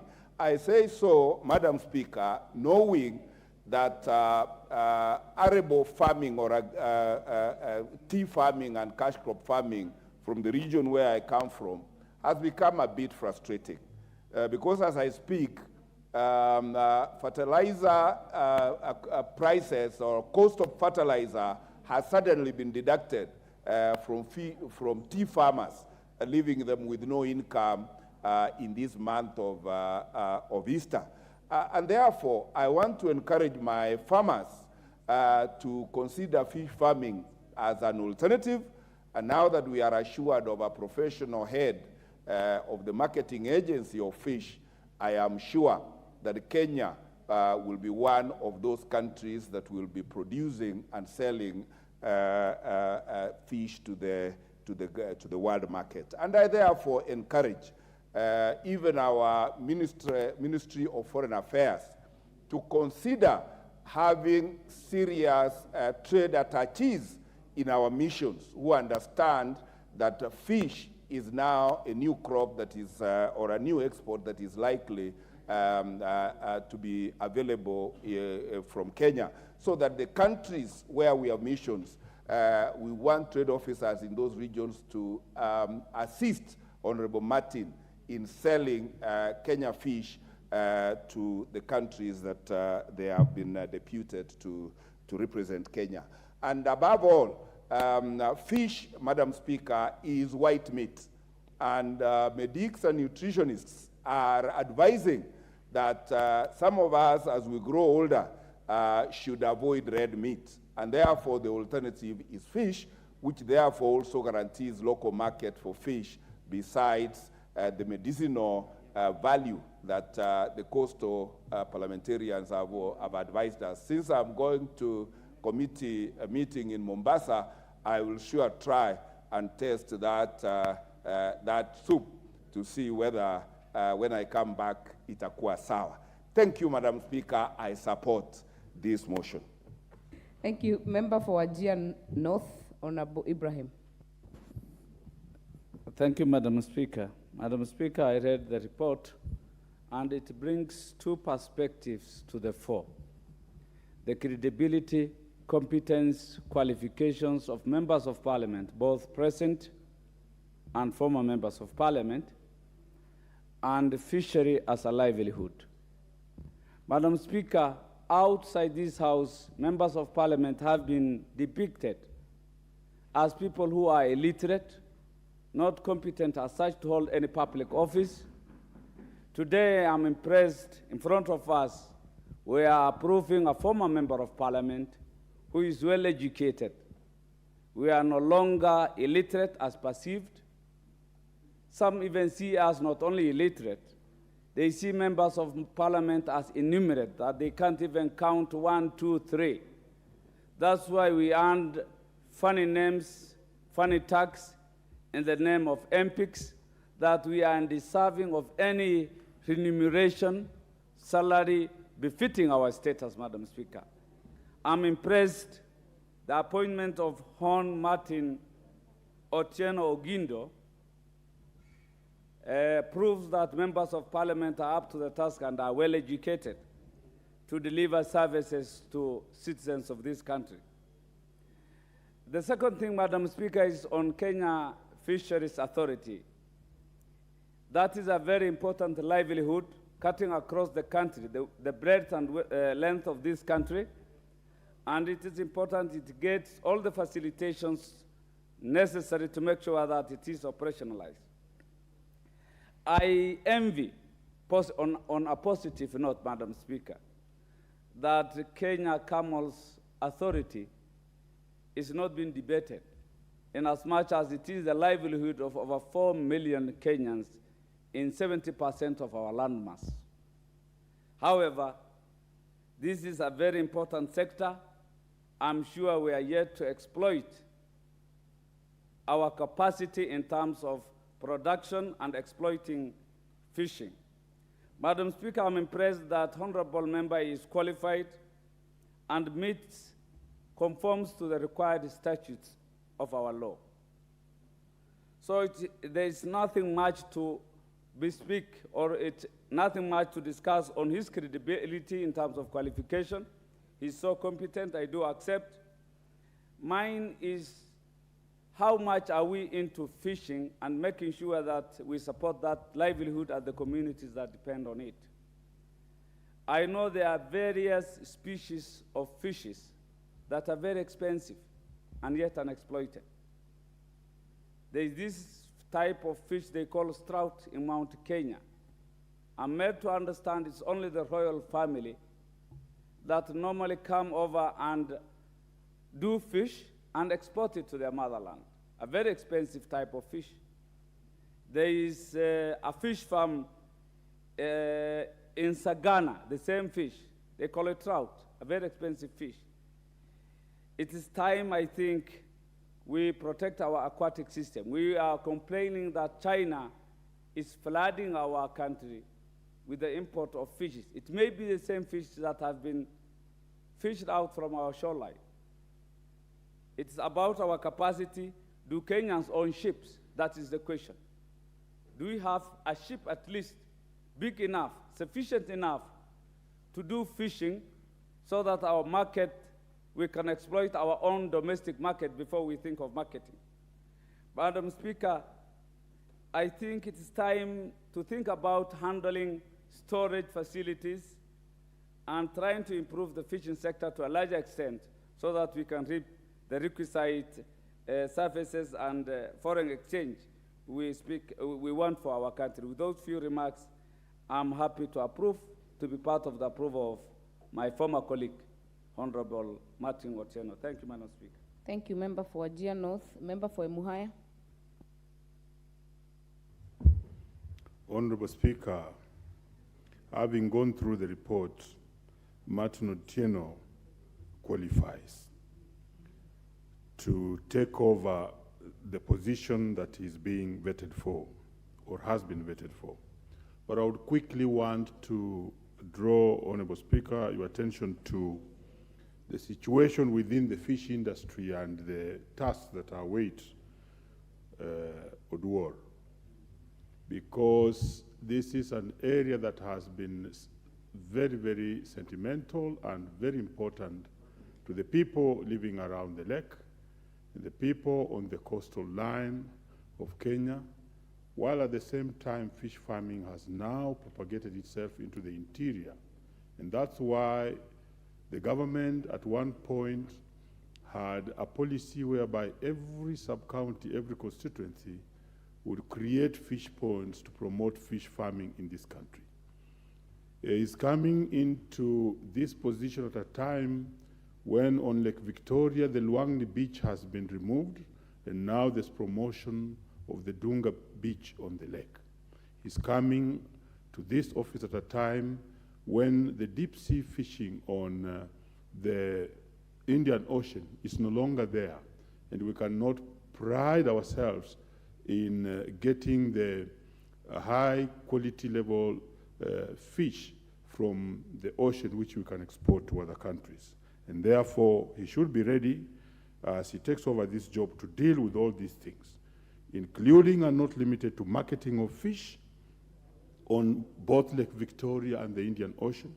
Honorable Speaker, where we see the real fishermen not getting the real value money for what they do, because the middlemen, especially who are simply waiting to carry the fish away, are actually reaping more from the fish that is gotten from the lakes in this country, especially Lake Victoria, than the fishermen themselves. We should see him get ready to prepare to make sure that the shilling earned from fishing benefits the fishermen themselves and the mamas who are involved in the trade of fish within and along the lake. Also, at the same point, there has been a lot of harassment, intimidation, there's been a lot of sexual harassment, and so on in the fish industry, which has been actually enforced by several legends, myths that are told by the people around the lake that you must perform this and that before you get the fish. Otieno is going to face this challenge and must promise us that he's going to do away with these harassments that the women who trade in fish are facing around the lake. Honorable Speaker, fish farming has now spread countrywide.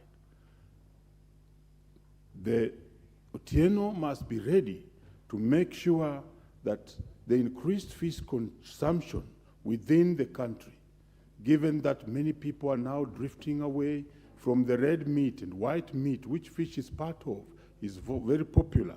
He must be able to promote the fish farming countrywide so that it's not only limited to the lakes and rivers and also the ocean, but it can also be practiced within the countryside through the ponds which were developed by government. Most of them are now lying as dangerous ponds around the country. This is what he should be involved in. Marketing of fish, I think I've spoken on that. I also want to say that Otieno must be very ready to deal with modernization of our fishing industry so that people can pride in fishing as an industry the way it used to be. And that's the pride that we want him to bring to this country and within this industry. Honorable Speaker, the invasion, in fact, I stopped eating fish completely because I could not separate or differentiate between the Chinese fish and the fish from the Lake Victoria. This is a matter that this officer must deal with so that we completely stop the importation of fish from China, which has demoralized many of the fish farmers, demoralized many of the fishermen on the lake, and demoralized many of the fish eaters like myself, so that we are assured that the fish we are eating is not fish from China. Because the fish from China, as it comes here, Honorable Speaker, it comes with very many other connotative understandings around it and myths on the type of foods it eats before it arrives to this country. I don't want to belabor to go into the depth of what we hear about that fish. So unless he blocks the proliferation of fish from outside and defend the fishing industry so that the local Kenyans and market can enjoy, then those are some of the tasks that are awaiting these individuals as I support him to take office.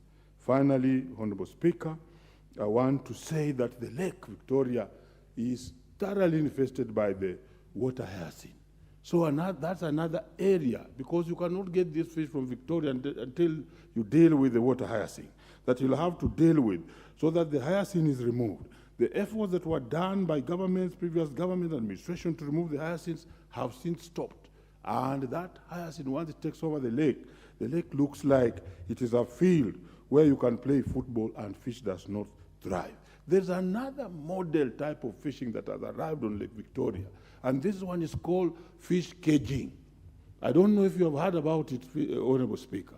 And this is the type that brought about later on aspects of fish dying en masse. And we don't know whether it's the caging that has polluted the lake or the lake itself polluted the caging.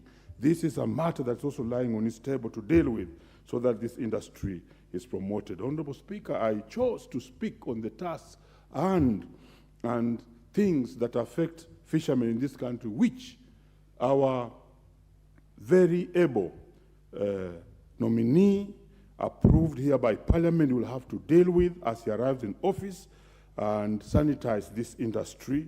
And for that matter, I want to thank you, Honorable Speaker, and I support this particular candidate being nominated. Thank you.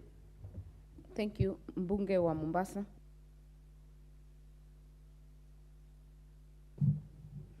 Asante sana Mheshimiwa Spika kwa kunipa fursa hii adhimu kuweza kuzungumzia chairman wetu, mwenyekiti mpya ambaye ameteuliwa kama chairman wa Fishing Marketing Authority. Kwanza nachukua fursa hii kumpongeza sana Mheshimiwa Martin Ogindo. Nikiangalia katika maelezo yake, alikuwa ni mwenzetu katika bunge hili, alikuwa ni kiongozi mchapakazi, na nikiangalia katika masomo yake kweli anastahili kupata cheo hichi kwa sababu ni mengi ambayo amefanyia taifa hili. Nampongeza sana na namkaribisha katika soko la samaki.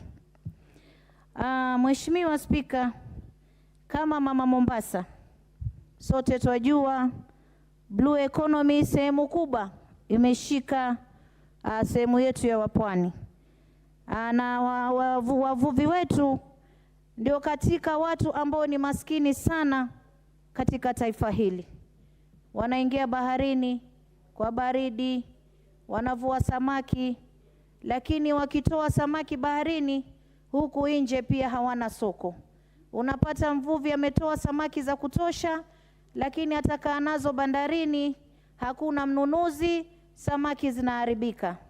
Mimi nataka nimweleze ndugu yetu Martin ambaye ndio chairman wetu, angalie wavuvi wetu, hakikishe kuwa wanapata vifaa vya kuvulia samaki, wanapata fishing gears, na alivyosema mmoja wetu hapa ni kweli, wanahitaji wawe hata na yale maboti, jahazi ya kuingia baharini kuweza kuvua samaki. Wengi wakiingia na mitumbwi kule baharini, maskini wengine hawatoki kwa sababu ya yale maji yalivyo mazito kule ndani yanapiga, na wao wana mitumbwi tu kwa sababu ndio kitu ambacho wameweza kukipata kwa hali duni ya maisha walionayo. Kwa hiyo mimi naweza kumwelezea ndugu yetu Martin, chairman mpya, aweze kuangalia wavuvi wapate boat ya kuweza kuingia ndani kabisa kutoa samaki. Jambo lingine ambalo nataka nimwelezee, nilikuwa naangalia dokumenti hii na katika ripoti hii ambayo iko hapa imenihakikishia kuwa mwalimu wangu aliyokuwa akinifunza geography Kemu University alinielezea mambo ya kweli, na nimethibitisha kufuatana na ripoti hii ya leo.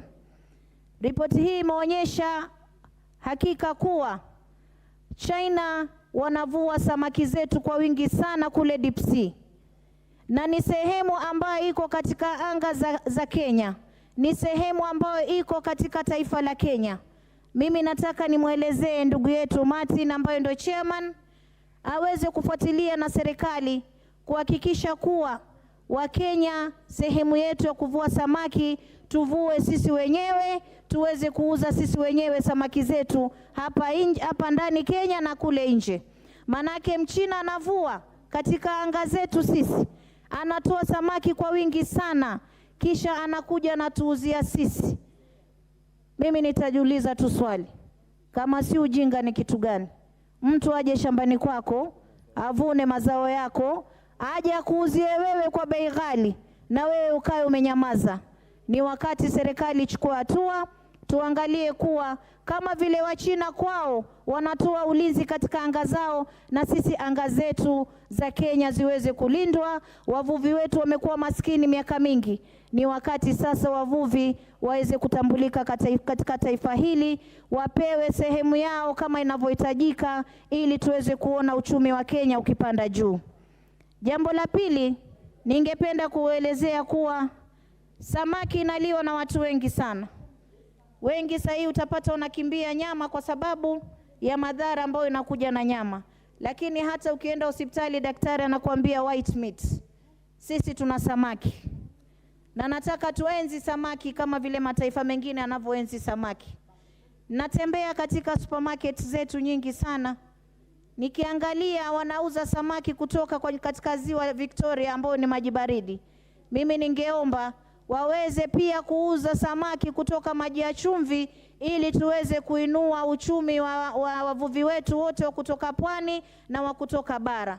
Na mimi nataka nishukuru, nimeona supermarket moja juzi nikitembea katika pita zangu, nikaona wameweka samaki zote za bara na za pwani, ambaye ni hii supermarket ya K4. Mimi nawashukuru sana kwa sababu wameweza kutoa mfano mzuri.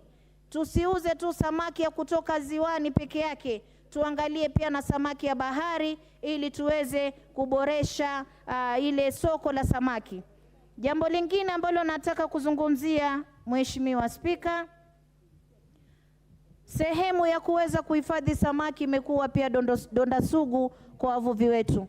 Wanavua samaki nyingi, lakini zile cold room, mahali pa kuweka baridi samaki, imekuwa ni adimu kwao.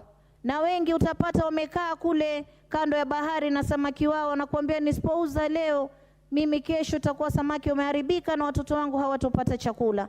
Na muomba pia chairman mpya wa fishing aweze kuangalia kuwa beach management unit wanaweza kupewa sehemu pale kando ya bahari, kando na sehemu zingine za soko. Kando ya bahari tupate sehemu za kuweza kuhifadhi samaki.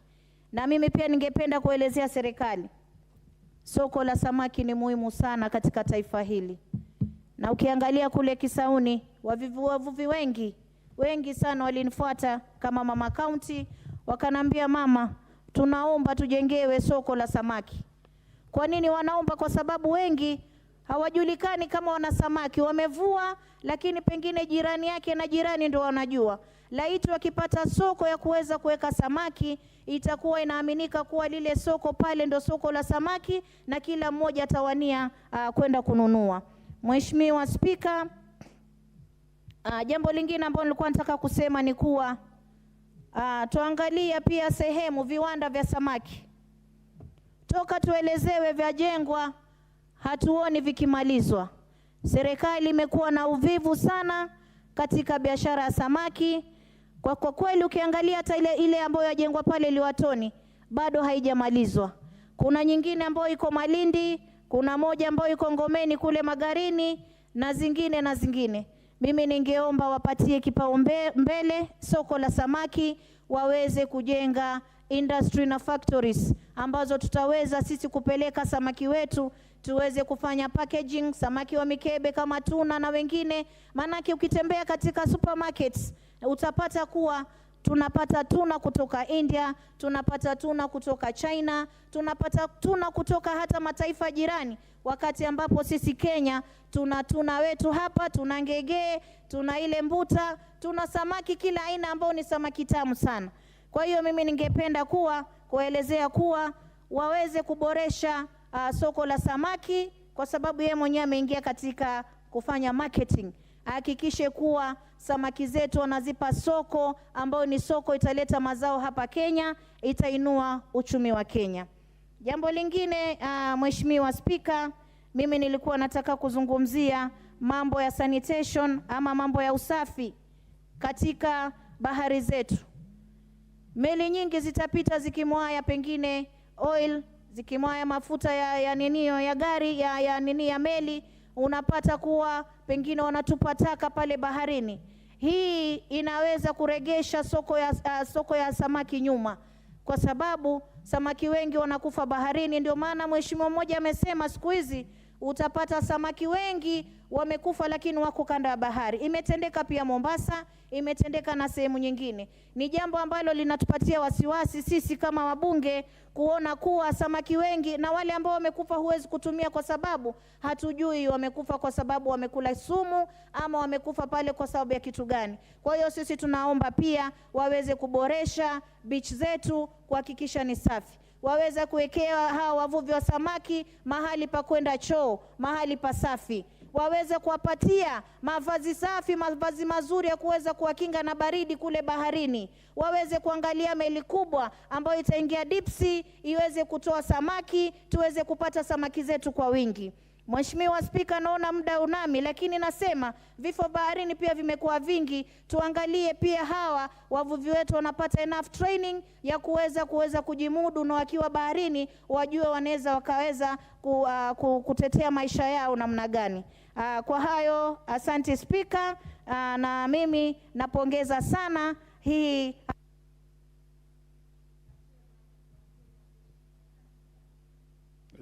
Sawa. Wacha tumpate sasa mbunge wa Jomvu, Honorable Badi. Asante sana Mheshimiwa Spika. Mimi pia nataka kuungana na wenzangu katika kumpongeza Mheshimiwa Martin Ogindo, kwa sababu mimi ninaizungumza hapa nafahamu Mheshimiwa alifanya kazi na yeye, kwa sababu amekuwa katika bunge hili. Leo hii katika kuchaguliwa katika Kenya Fish Marketing Authority, ambayo hii ni bodi ama ya kuweza kutafuta soko ya hawa samaki wetu. Kwa hivyo Mheshimiwa Spika, mimi nataka kuchukua fursa hii kusema tunatoka kule Mombasa, na Mombasa kuna wavuvi wengi sana ambao wanavua, lakini shida kubwa tunaangalia katika biashara. Mheshimiwa Spika, huwezi kufanya biashara ikiwa huwezi kufanya proper marketing ama kuona kwa mauzo ya ile biashara waweza kuifanya namna gani. Na nikisema hivyo Mheshimiwa Spika, Mheshimiwa Martin ambaye amechaguliwa mwenyekiti yuko na kazi kubwa sana ya kufanya, kwa sababu hawa wafanyi biashara wa samaki wana changamoto nyingi sana. Mfano moja tukiangalia ni vifaa ambavyo hawana. Leo huwezi kufanya marketing ama huwezi kufanya mauzo ya samaki ikiwa hujapata samaki, na samaki kuwapata, huwezi kupata hao samaki ikiwa huna vifaa bora. Kwa hivyo mimi nataka kusema kuwa Mheshimiwa Martin ambaye ni mwenyekiti wa bodi hii ni lazima aone kuwa ameweza kuwafanyia nguvu hawa wavuvi wa samaki kuweza kupata vifaa vizuri vya kuvulia samaki. Pia vile vile, Mheshimiwa Spika, kitu ambacho nataka kusema ni kwa kuwa kuna wavuvi wengi sana kule nyanjani. Mfano mimi nikiangazia katika sehemu yangu, kuna wavuvi pale Mkupe, kuna wavuvi pale Jomvu Mission, kuna wavuvi Jomvu Kuu, kuna wavuvi Mikindani, kuna wavuvi Kibarani, kuna wavuvi Likoni. Hawa wavuvi wote ni muhimu sana katika hii bodi, wawe wanaweza kuwatambua ili kuona kuwa wanaweza kuwainua katika biashara yao, katika kuwatafutia market, ili wakivua isiwe ni ile hali wazungu wanasema hand to mouth, lakini ni lazima wafanye commercial shipping ama ile biashara commercial fishing, yani ile biashara ya ukuzaji wa samaki wa kupata mapato, sio ule wa kuuza kwa nyumba moja hadi nyumba nyingine. Tumeona wanenaji wengine ambao wamezungumza juu ya hawa ndugu zetu wa China ambao wanakwenda deep sea ama ndani kabisa kwa bahari kuweza kuvua. Tukiangalia katika nchi zao, hata hapa Uganda peke yake, tunaona serikali ya Uganda imeweka mikakati kabisa kuona kuwa anga yake haiwezi kuingiliwa.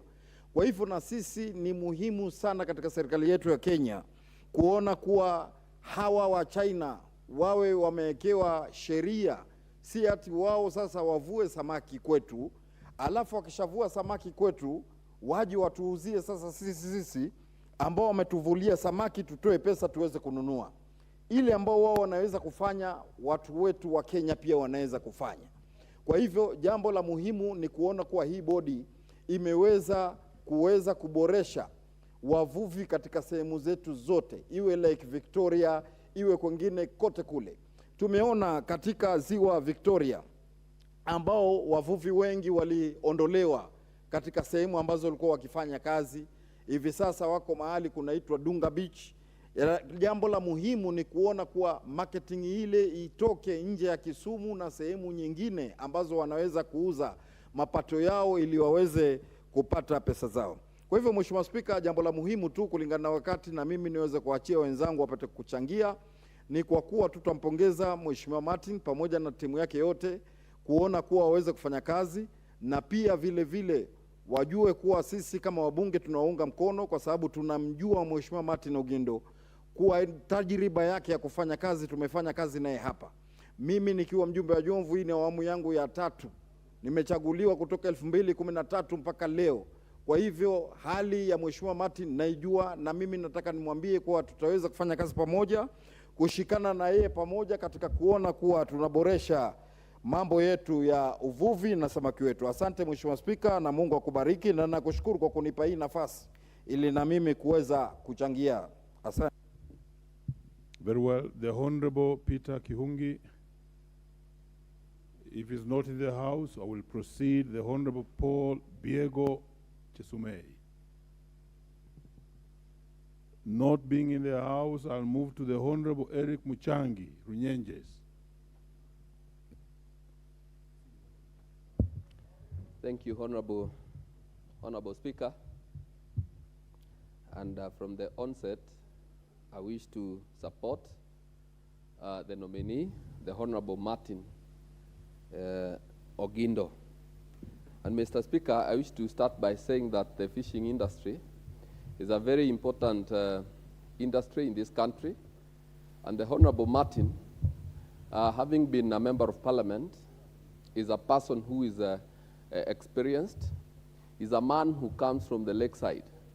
So we believe that he understands the issues that belong to the lakeside, among them the fishing industry. Mr. Speaker, the nominee is very well educated, and we believe that a combination of his experience plus his academic qualifications makes him a very good chairman who will now steer forward the fishing industry as the chairman of the Kenya Fish Marketing Authority. Mr. Speaker, like I have said, that the fishing industry in this country still lies underexploited.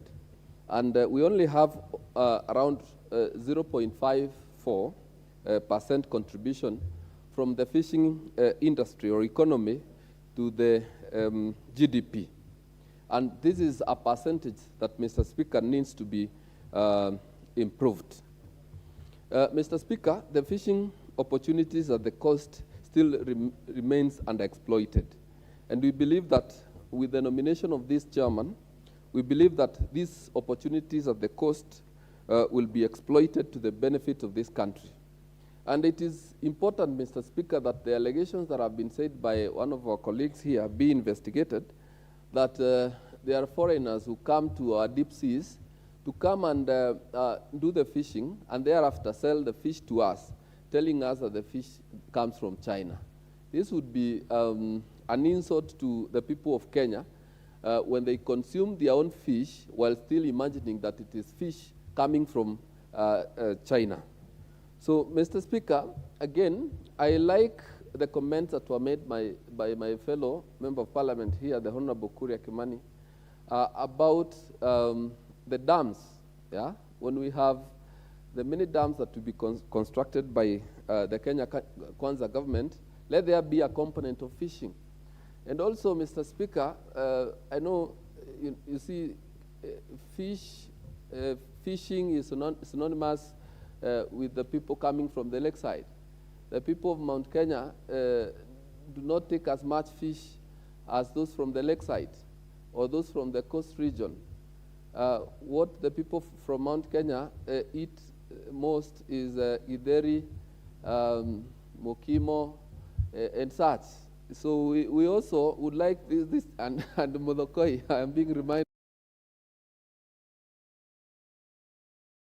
It is important that this chairman also considers marketing these fish across Mount Kenya so that also the people from Mount Kenya can be accustomed to eating fish, which is a very delicious meal.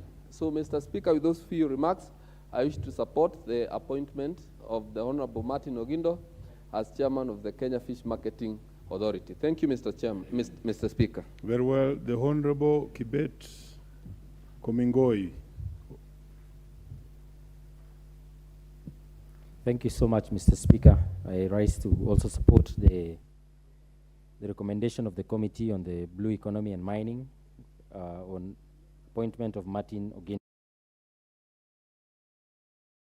This actually represents the Kenya Kwanza inclusion policy on regional representation, and also the fact that Mr. Ogindo is a competent, skilled, and civil servant, a former member of parliament, whose character would actually fit both as probably as a fisherman himself and also as a commercial enterprise that he's going to run in trying to market the fish and the fish products in this country. Number two, Mr. Speaker, is on the question of protecting our territories and also protecting our resources. The fish resources in this country needs to be protected. It should be remembered that fish is within our seas, our lakes, and also the rivers within this nation. You can remember, Mr. Speaker, the kind of war we always have with Uganda and Migingo in protecting the resources around our lakes. This will be part of the things that would urge Mr. Martin to be able to see to it that our resources are protected. Further to that, Mr. Speaker, is a question of investment in the fishing industry, in value addition, and making sure that our fishermen are well protected, provided with gears, the landing sites being constructed, the storage facilities, and also availing the market, studying the trends in the world to be able to see to it that our fishermen are able to provide what the market needs with the fish products. Further to that also, there should be special focus, should be given to the marginalized areas. In mind, I have Lake Turkana, which has a lot of resources. I also have in mind Lake Baringo and the rivers within our nation, which also provides the fish that needs to be marketed. These regions, we must be able to invest in them. We must be able to provide the facilities and also educate our fishermen and the farmers that are able, so that they may be able to earn from these livelihoods. If we are able to do this and improve all that we require within these regions, we shall be protecting the livelihoods of our people. We also will be providing nutrition to our people, and fishing as an industry will be able to contribute most significantly to the economy of this nation. I think with this, Mr. Speaker, I support this motion and the appointment of Martin Ogindo as the chair of Kenya Fish Marketing Authority. Thank you. Very well. Next is the Honorable Richard Egon, Bomet East.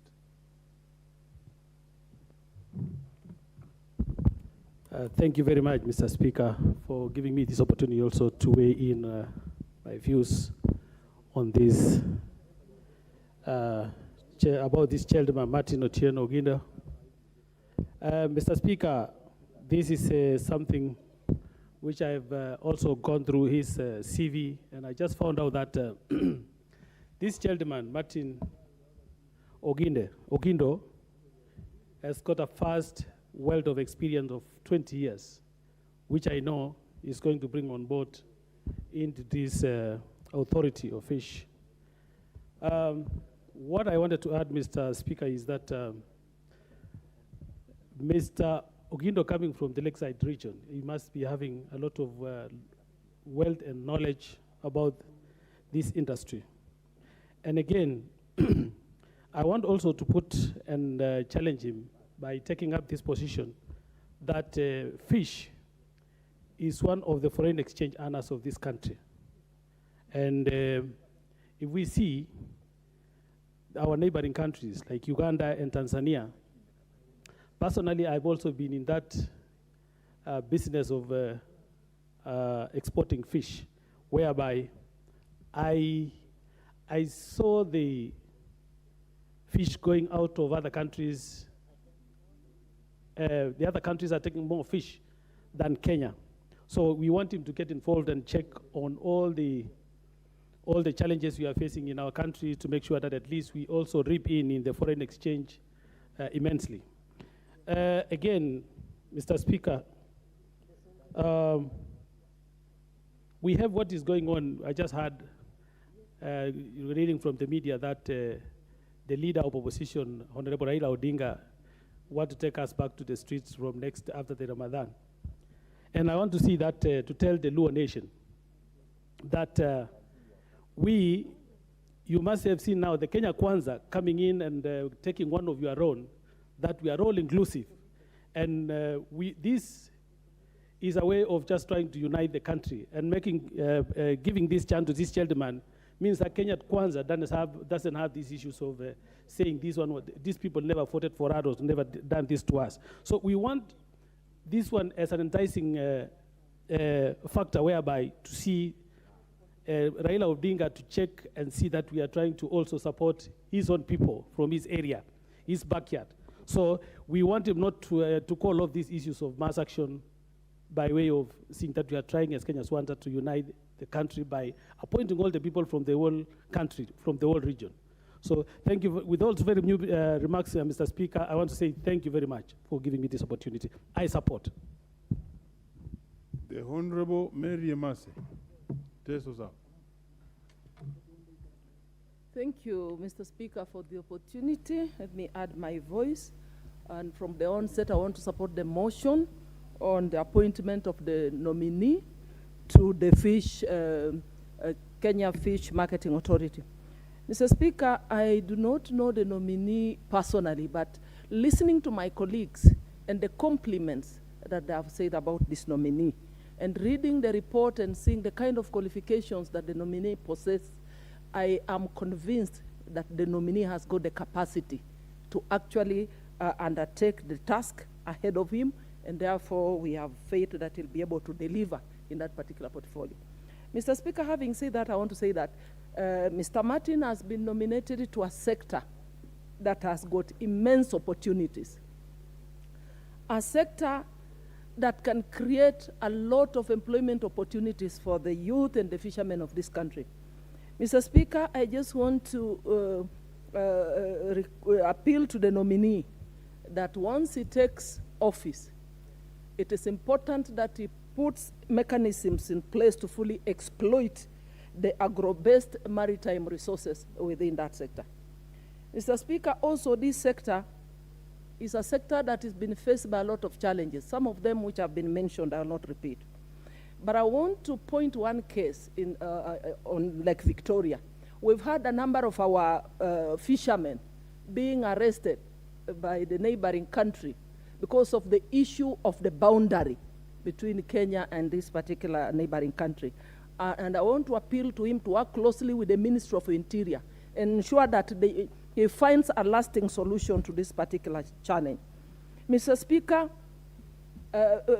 this particular sector on blue economy and fisheries is also a sector that can earn this country a lot of foreign exchange. So again, on that front, there is need for the nominee to ensure that he's got a robust research and development sector within that particular sector, so that we have value addition and therefore even be able to export some of our fish to other countries out there. Mr. Speaker, there is also a need for him to make sure that he builds partnerships, he builds technical partnerships, cooperation with other partner states, like Seychelles, for example, countries that have advanced technology in fishing and processing of the fish, so that we can benefit through such kind of engagements. Mr. Speaker, fishing is also not limited only to the oceans, to the coastal region or to the lake regions. We have small farmers across the country who have dug their own dams and are practicing farming within the comfort of their homes. I would also want to plead with the nominee to ensure that he reaches out to these small fish farmers within the mainland and all other parts of this country. And he gives them capacity building, and he also helps them find a market for their fish. By so doing, Mr. Speaker, I believe that this is a sector that will be able to generate a lot of foreign exchange and also boost the economy by creating employment opportunities for the people of this country. Thank you, Mr. Speaker, for the opportunity. I support. Very well, House Leadership. The Honorable Naomi Wako.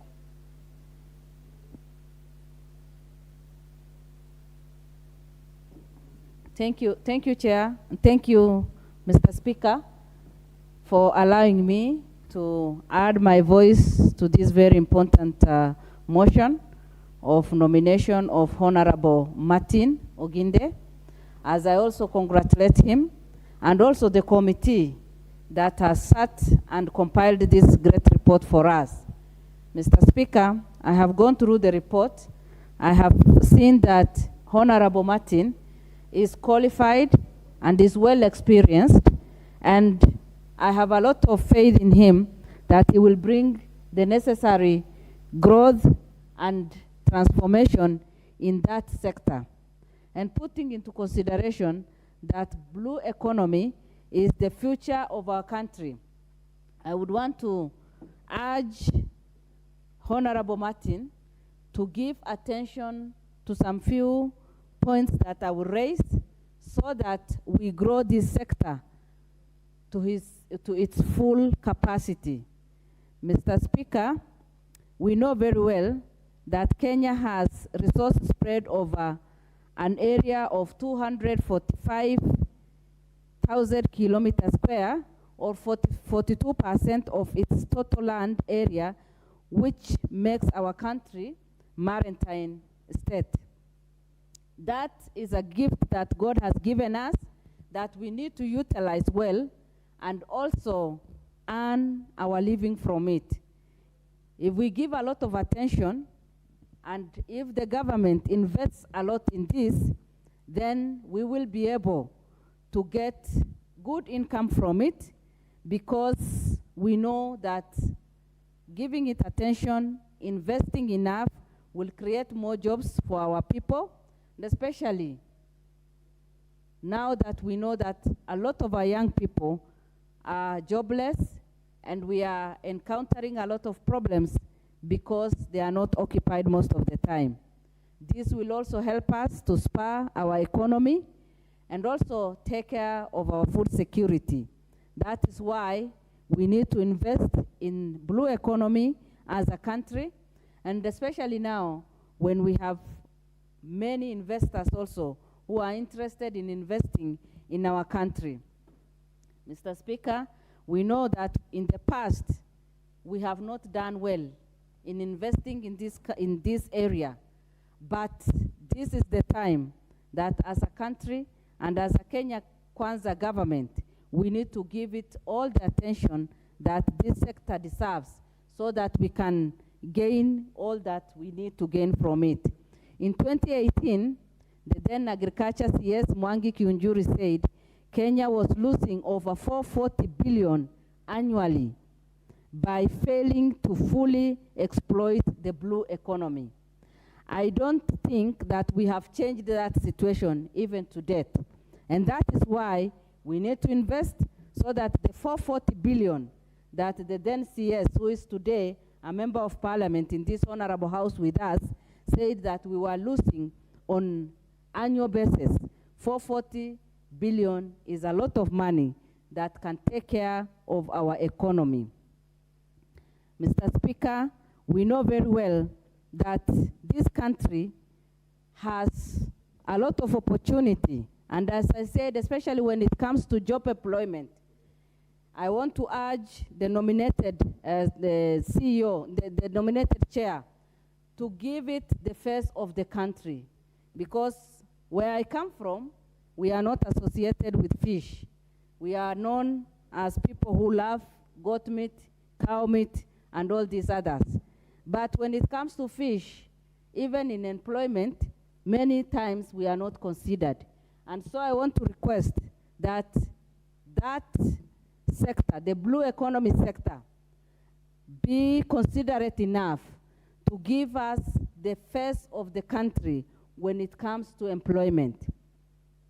I also want to talk about the fishermen and women. In 12th Parliament, I was in Senate and I was in Agriculture Committee. And we visited some of our lakes. And the people who are there, the fishermen and women, shared with us the challenges they go through. Mr. Speaker, it is evident that they have been exploited in the past. Women have been sexually harassed, and some of them confessed to us that today they are HIV positive as a result of exploitation while they are doing their job. Some of them are single mothers, they have no money, they have nothing else to depend on. And when it comes to marketing, there are people who take advantage and exploit them. And so special attention should be given to the poor man, poor woman who sit there and working very hard for people to be able to do business around there so that we can protect the interest of every Kenyan and also make sure that they gain what they are supposed to gain. Again, I would want to touch on the other farmers and the other parts of the country. Now that as a country and as a government, we are giving a lot of attention to farming and promoting local businesses, I would want to urge the blue economy and the chair now and the other people concerned to make sure that they encourage almost every household to have fish pots, so that they can be able to take care of their families, so that it becomes part of the entire country, and we all, be proud of our own product and make sure that we also take care of our health. As we also know that fish is very healthy. Many people, when they grow up, as long as you have gotten to the age of 40 or 50, you are advised to avoid red meat. And that means that fish is what we all need to have, and fish is what will sustain each one of us. Mr. Speaker, again, when it comes to fish, we know very well that the drought or the seasons that we go through may not have negative impact on the fish. As somebody said, you may not need any medicine, you may not need to feed, you may not, nothing will interfere as long as there is water, enough water. And so we need to focus more so that we encourage every citizen to invest in fish farming so that we can take care of our health, we can take care of our economy, and it becomes part of our lifestyle so that we improve on every area. Mr. Speaker, as I finish, I want to say that as a country, we need to take advantage of the many investors, especially at the moment, and those who are eyeing blue economy. Lake Turkana is close to where I come from, and we have a lot of opportunities there. Let us focus on the entire country and the opportunities that are there for us so that we invest a lot, and then we also create our own wealth from the resources that God has given us. With those few remarks, I support and congratulate the committee. Thank you. Thank you, the Honorable Rindikiri Mugambi, and thank you for being patient. Thank you. I was almost giving up, Mr. Speaker. But I want to thank you for this opportunity. I also want to thank the committee led by my friend, Mr. Bowen. First, on the outset, Mr. Speaker, I support the candidature and the appointment of our former colleague, Martin Otieno Ogido. He has already presented his credentials, which we have no questions about, and he has also given us his experience, which as a member of parliament, as an employee, and as a businessman, he qualifies for the position. Mr. Speaker, the fishing industry contributes about 0.5% of our national GDP and about 2% of national export earnings. This is not a simple economy, but what we all know is that it has a very high potential.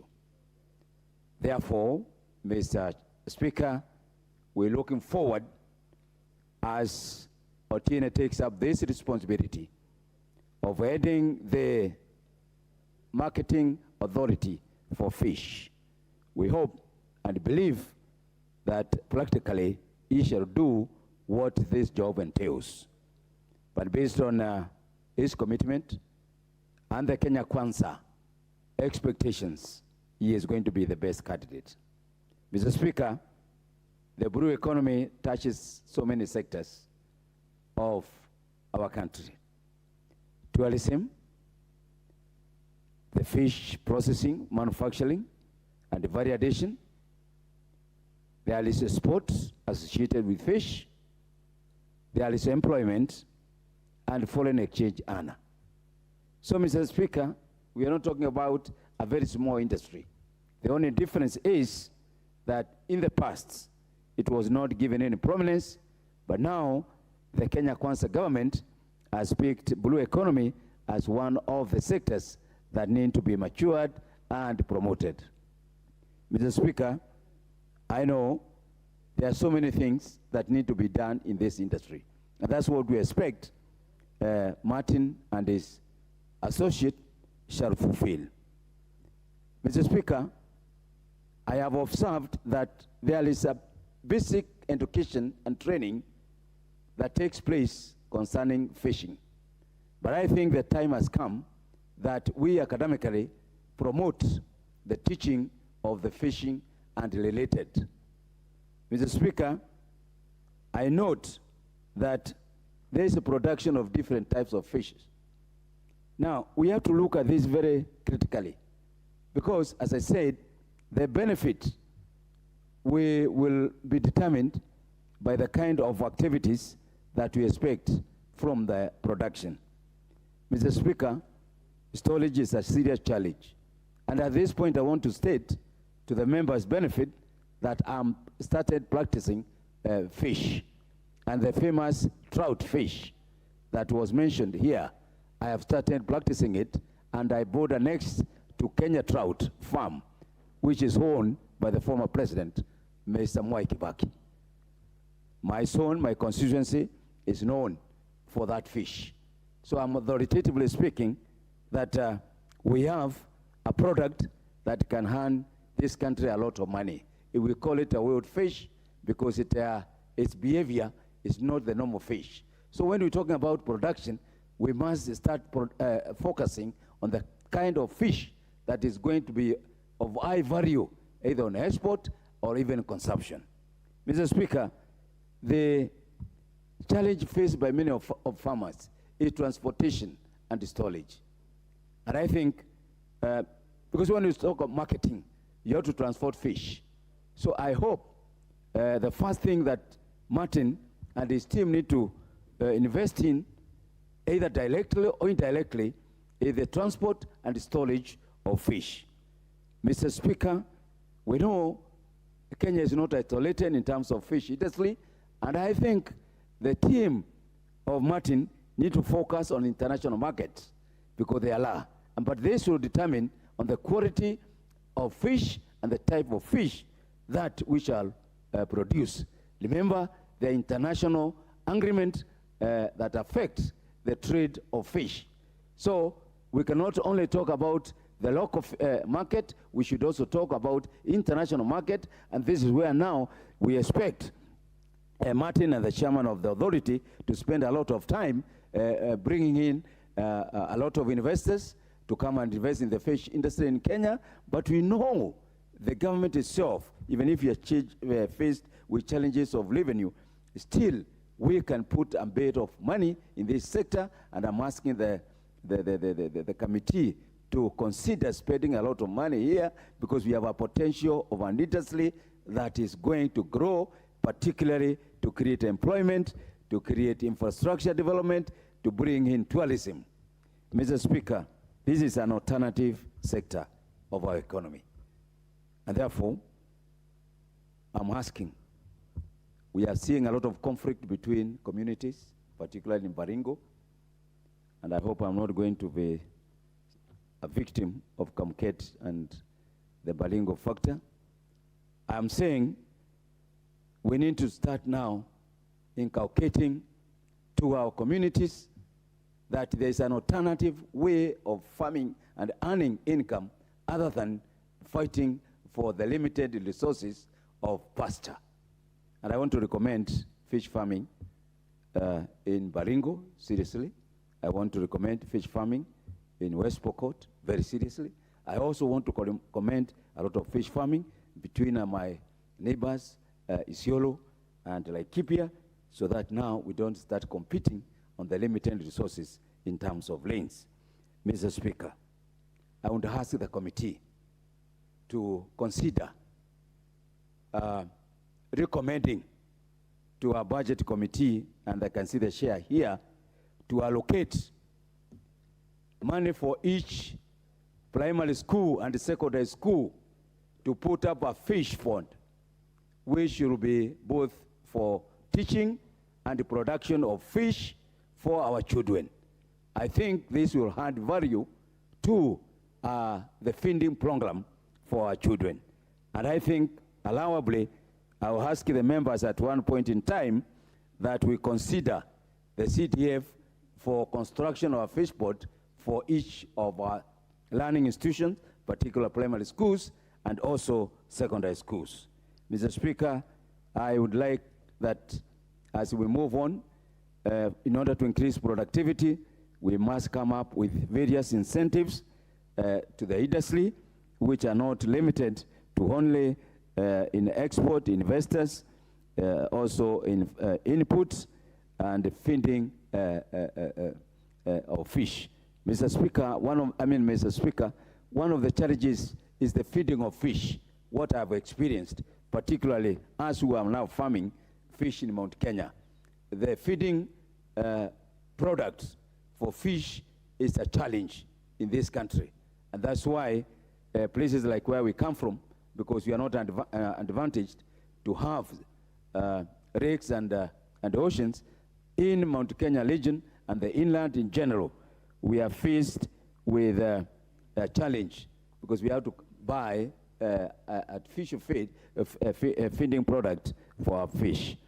Mr. Speaker, I think to that, I know our candidate who have been presented by His Excellency the President, Honorable Martin Ogindo, is capable of taking this challenge and making this sector a reality to the expectation of Kenya Kwanza, our plan. Thank you, Mr. Speaker.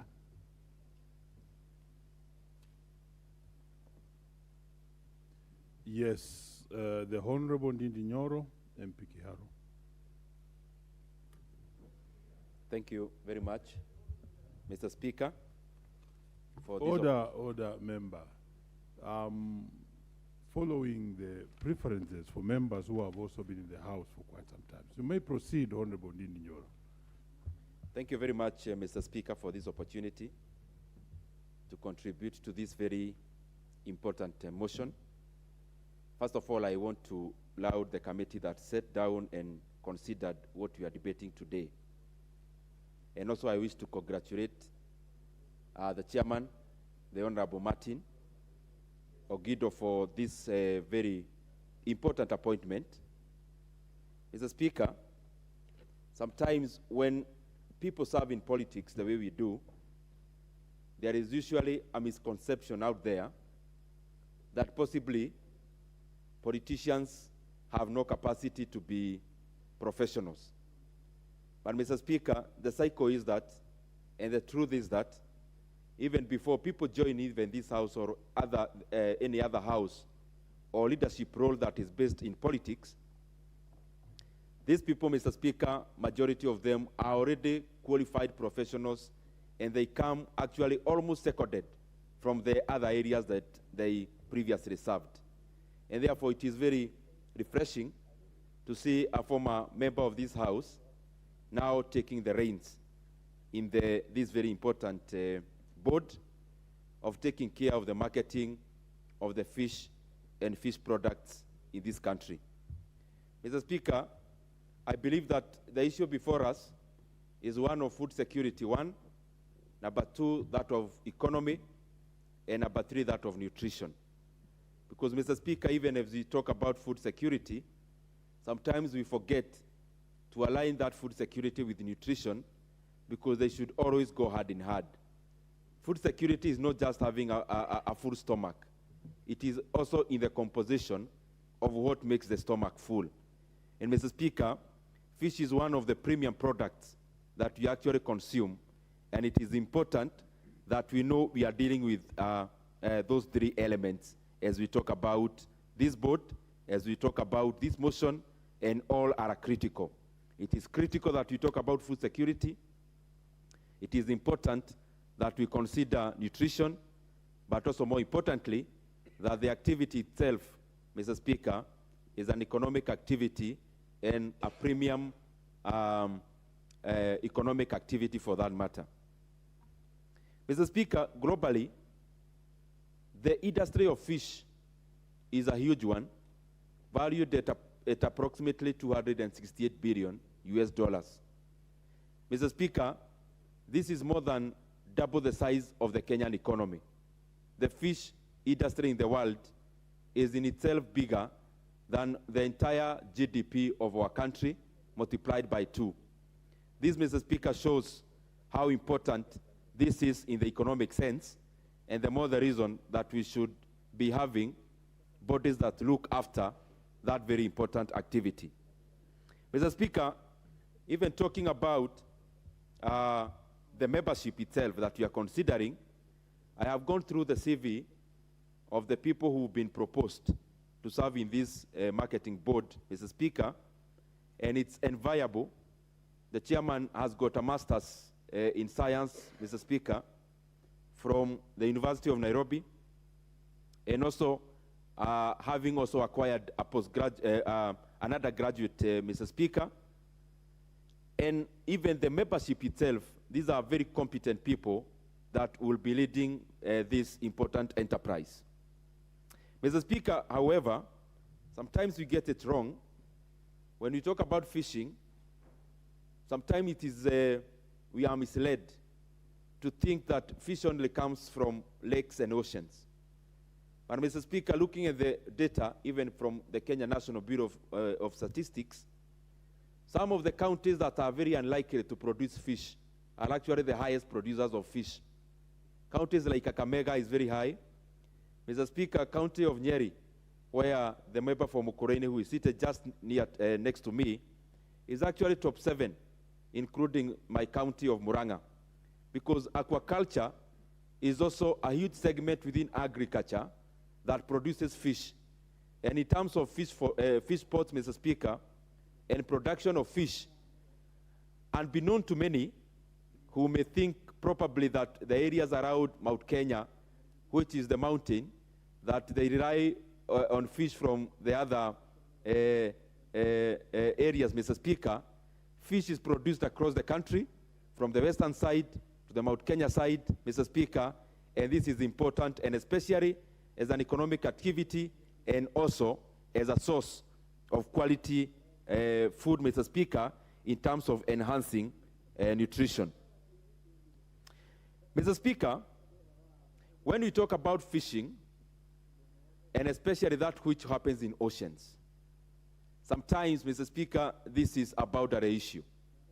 And that is why even within the areas that are Kenyan, we have seen a proliferation of other bigger world economies and consumers of fish, and specifically our friends, Mr. Speaker, in East Asia, and Mr. Speaker, others also from Europe, who are already doing massive fishing in our areas, Mr. Speaker. And I think it behoves a multi-agency kind of approach from the Coast Guard to the Kenya Maritime Authority, also to this board that has been created, that we make sure that we safeguard the resources that we have. Fish, Mr. Speaker, to my understanding, is equivalent to offshore kind of minerals. Mr. Speaker, from where I sit, whereas we go to fishing, Mr. Speaker, the kind of value we get from it is actually even much more than offshore mining. And therefore, Mr. Speaker, it is important that we safeguard our wealth, because wealth should be there to provide revenue and not just a source of assets. In an economy, an asset doesn't count much. What counts is what you derive from the asset. And since these assets are already ours, we should safeguard and derive enough revenues from them. As I finish, Mr. Speaker, I want to talk about something we were discussing with the chairman, Mr. Honorable Bowen Kagongo, about the fact that this board we are creating, and Mr. Speaker, this is on the basis that whereas I support the content, the singular content in what we are debating, I totally disagree and departure from that support in terms of the global approach. The reason being, Mr. Speaker, from where we sit, and especially in the Budget Committee, we have been doing a huge investment, capital investments, in terms of fish landing sites, in terms of value addition of whatever we get from fishing, capital investments that are going towards helping our country and our economy and fisher folks, Mr. Speaker. The departure I am bringing forth is a departure that is global and a trend in our economy, where we are having a government that is only able to raise money to oil and sustain the same government. We are creating way too many bodies. We are creating too many regulatory authorities, too many, Mr. Speaker, boards that may not necessarily add any value in the sectors they are domiciled. It is important to bring to this House, Mr. Speaker, that the board we are talking about today, with a membership of close to 10, Mr. Speaker, this board is oversighting one staff. This board only has got one staff, and that staff is acting and not actually employed by the board, but by seconded by the Kenya Cooperative Creameries, Mr. Speaker. We have gone to other sectors. A sector like, for example, scrap metal.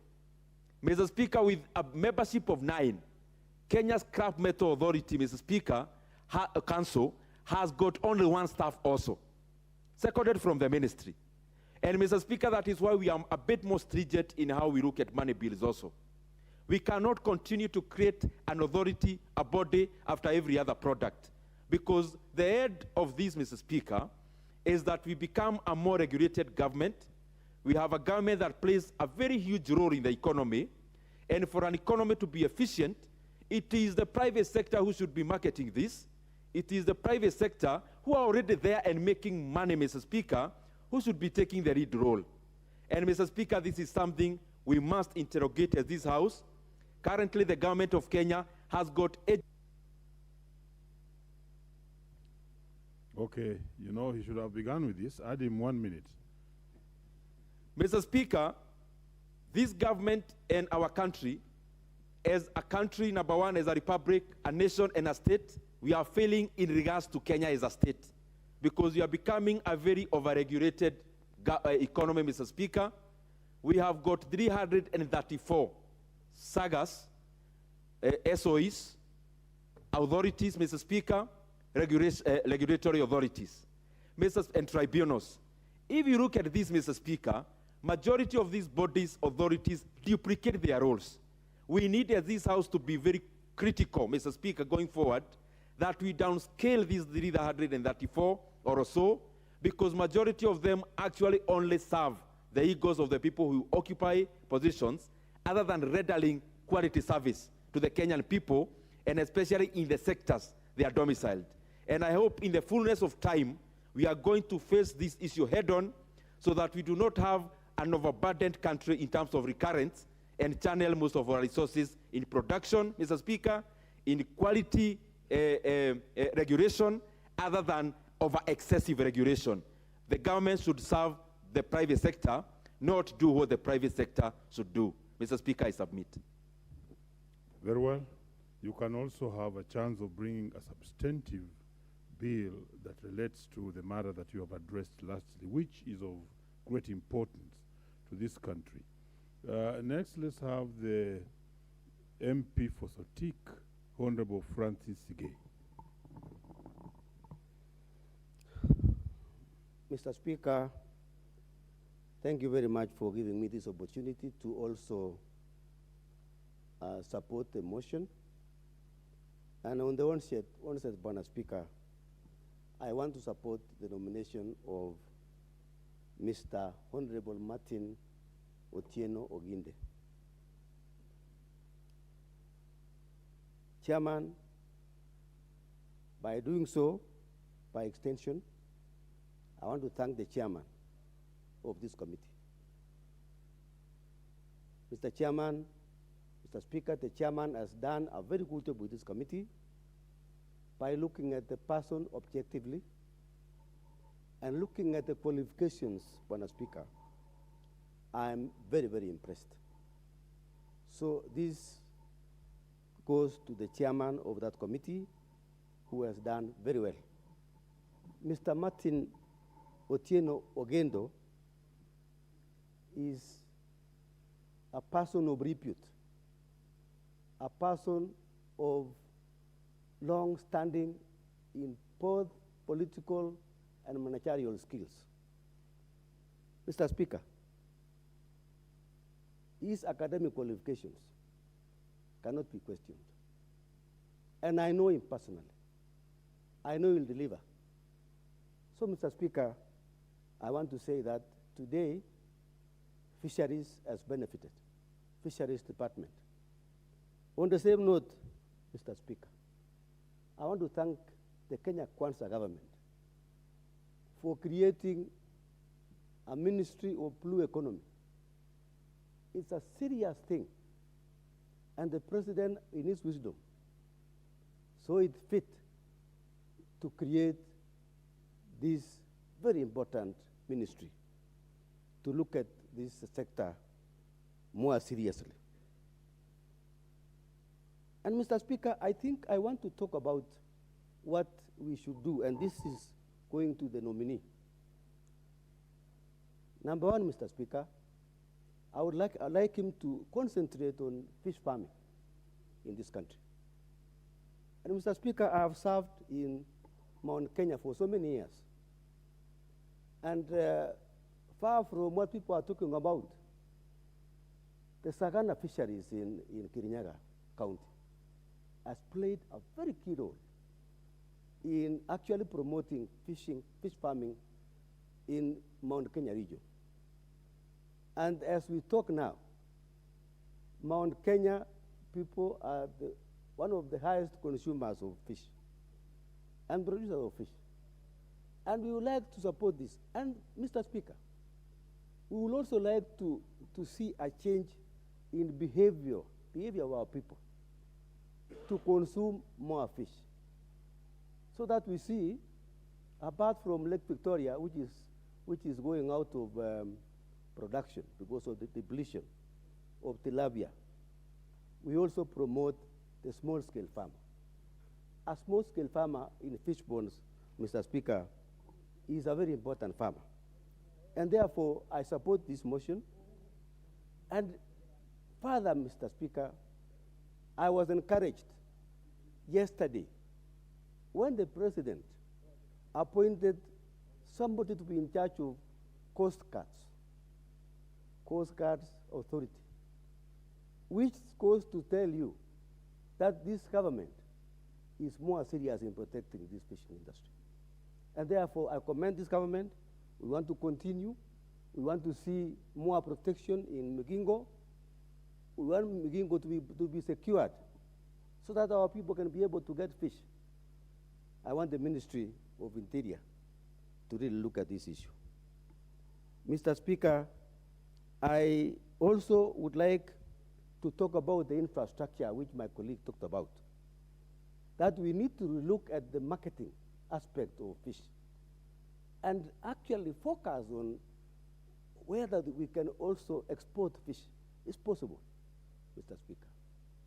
So I think we need to look at the consumption within the country and also focus on export of fish.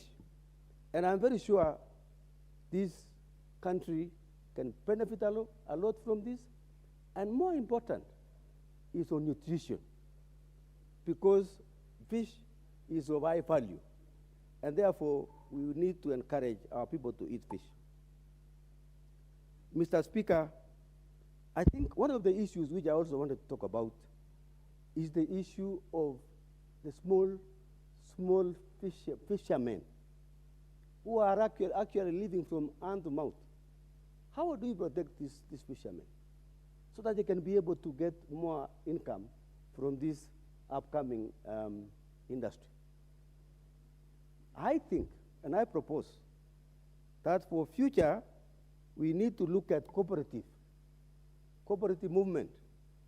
The cooperative movement in this country must add the issue of fish in their subject, in their content, so that we can be able to also observe the fishermen in our areas. And this goes a long way in even promoting the fish ponds which we have in our country. Therefore, Mr. Speaker, I stand here to support the nomination of Martin Otieno Ogendo to be the chairman of this Kenya Fishing and Marketing Authority. Mr. Speaker, I support this motion. Very well. The Honorable Harrison Kombe, Magarini. Sasa tumekufikia. Asante Mheshimiwa Spika, mvumilivu hatimaye hula mbivu. Nimevumilia japo peke yangu upande huu, lakini wakati wangu umefika. Mheshimiwa Spika, kwanza nichukue nafasi hii kumpongeza Rais kwa kumteua Mheshimiwa Martin Otieno kwa wadhifa huu wa kuwa mwenyekiti wa halmashauri hii ya soko la samaki. Mheshimiwa Spika, ni matumaini yangu na ya Wakenya wengi hasa wavuvi kwamba sehemu zile ambazo wanazimiliki, Mheshimiwa Spika, wataweza kupatiwa hali nzuri ya ulinzi. Utapata nikizungumzia habari ya kisiwa cha Migingo, kuna wakati mmoja Mheshimiwa Spika, tulipitia sehemu hiyo, lakini tulipata wavuvi wakihangaishwa na maafisa wa usalama wa Uganda. Ni matumaini yangu kwamba akiwa hapa ndugu Martin Otieno ataweza kuhakikisha ya kwamba wavuvi wetu wako salama kwa kupatiwa ulinzi na wale walinda usalama wa Marine. Kukaweze kuwa na maboti ambayo yatakuwa yakizunguka kuhakikisha wavuvi wetu wako salama. Si Migingo tu peke yake, kuna hata sehemu zile za Kisimayu. Wavuvi wetu wengi wamepata kuteswa na maafisa wa usalama wa Somalia. Hivyo basi, Mheshimiwa Spika, ina maana ya kwamba maboti ya patrol ya kuweza kuzunguka maeneo yetu ya uvuvi yanahitajika kwa wingi. Kwa sasa hivi ninavyozungumza, Malindi, Ngomeni, Marereni, sehemu hizo zote hazina hata boti la kuweza kuwafuatia, hazina mashua ambazo ni za maafisa wa usalama kuhakikisha kwamba wavuvi wetu wako salama katika maeneo hayo. Pia vile vile ni muhimu wavuvi wetu wakaweze kupatiwa mashua na vifaa vya usalama. Mara nyingi tumepoteza wavuvi sehemu za Lamu kwa sababu wakati mwingine bahari huchafuka, na ikichafuka basi mawimbi huwa ni mazito. Order member, there's a point of order, and maybe you remember you have to state under which point of order you are standing. Speaker, Honorable Speaker, I'm raising a point of order, and Honorable Member for Magarini is still upstanding. Please, Thank you. those... Thank you, Honorable Speaker. Honorable Speaker, standing on a point of order number 95, that I would want to request you, Honorable Speaker, that the mover of the motion be asked to reply, because, Honorable Speaker, as you can clearly see, we are remaining with only just a few minutes, about 10 minutes, for the time allocated for this debate. Honorable Speaker, if we allow the members to speak, then we'll only have one member speaking. And because the mover of the motion has the leeway to donate 2 minutes to each member, then Honorable Speaker, maybe he could help us in that regard. Thank you, Honorable Speaker.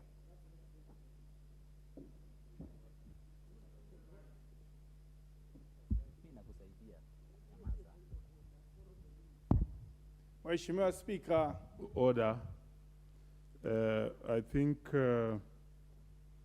whereas you have stood risen from your place correctly on standing order 95, this particular motion still has some times, and therefore the mover will not be limited in any way, even if we allow the few interests which are here to speak on this. Proceed, Honorable. Mheshimiwa Spika, asante, na ni ishara mbaya kwa mwenzangu kusimama wakati ninaendelea na kuleta hoja ya nidhamu pasipokuwa na utovu wa nidhamu.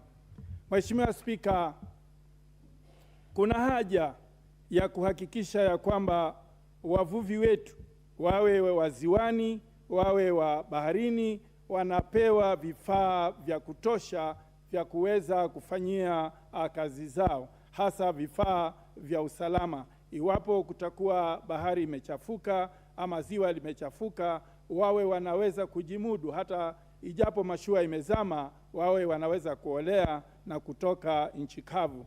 Pia vile vile, Mheshimiwa Spika, niseme hapa kwamba kamati husika pia ilifanya vizuri, maana ilitembelea sehemu yangu wakiongozwa na mwenyekiti wao, sehemu ile ya bahari ya kati, ambapo waliweza kwenda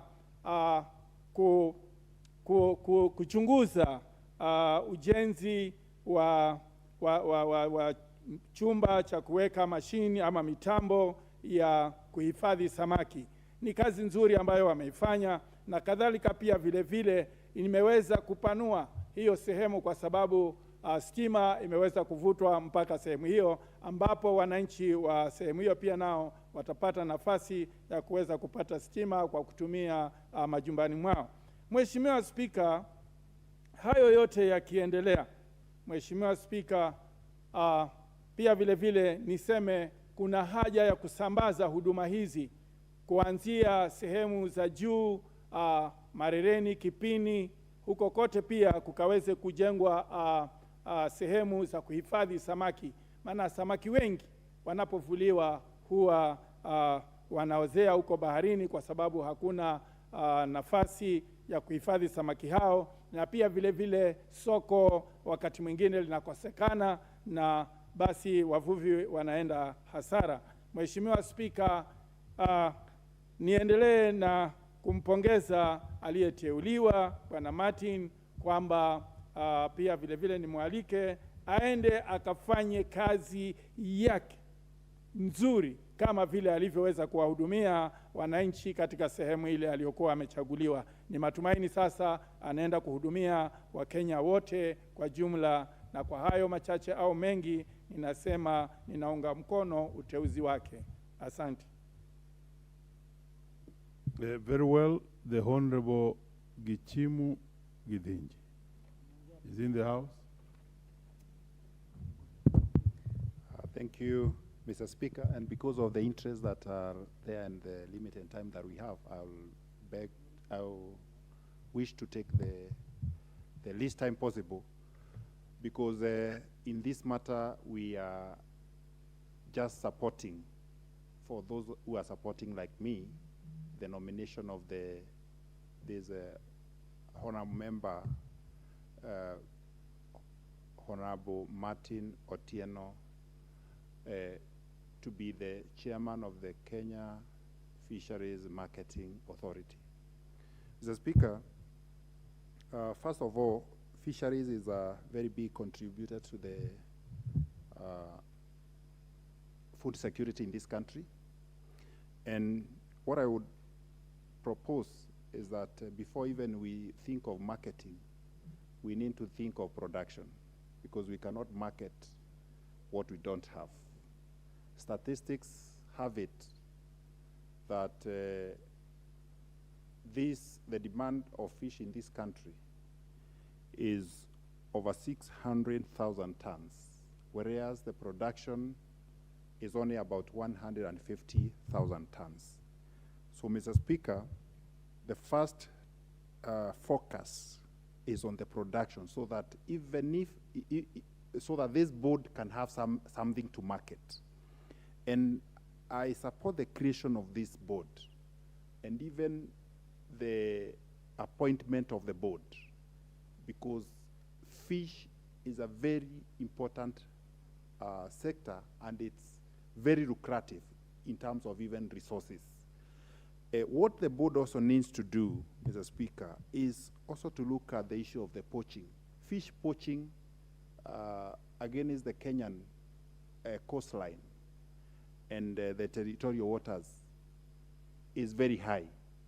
And I think we need a concerted effort, Kenya Maritime Authority, this board, and probably even involving the Navy, so that we can be able to deal with the poaching that is extracting our very valuable resources in terms of fish alongside the coastline and within the Kenyan territorial waters.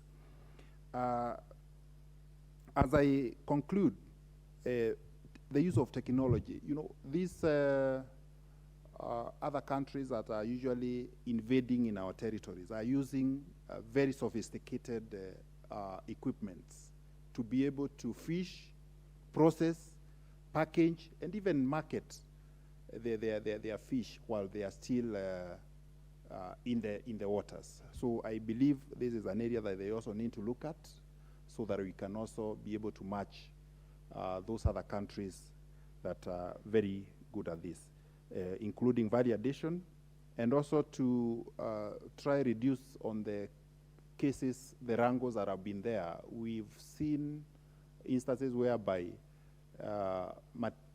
equipments are brought for value addition in this country, and we have even court cases as we speak in respect of those matters. So I believe this committee, which is led by the able Kangogo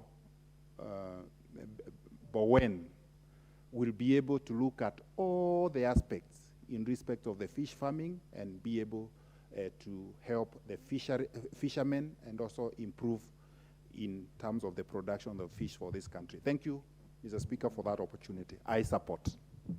Very well. The remaining few minutes and for affirmative action, let's give to Honorable Toto, a youth. Proceed. Thank you, Mr. Speaker, for giving me this time to rise also and support a motion. First of all, I want to thank the Committee on Blue Economy, Water and Irrigation for actually nominating one of the members to be the chair of the Fish Marketing and Authorities. First of all, Mr. Speaker, having gone through the history of Martin, he has 20 years experience of work, having worked as a member of Parliament for Rangwe constituency. He has also been an accountant in the Ministry of Local Government. Mr. Speaker, I came to realize also he has been working with the governor for Nairobi County in the year 2016. Mr. Speaker, because of time, I want to say the nominee Otieno, he is competent and he is equal up to the task.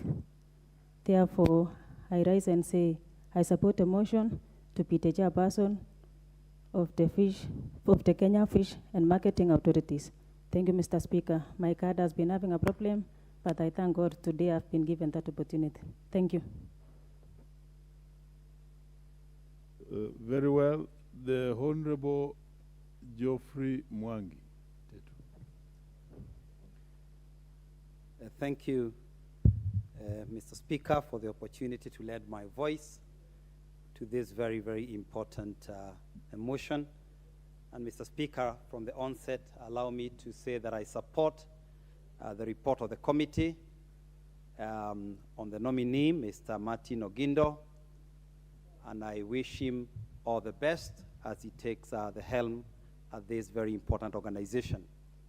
I would urge him to make his first order of business the appointment of a substantive CEO, because this organization is now nearly 3 years old and has not had a substantive CEO, and also implement fully the organization structure to ensure that KFMA is fully operationalized.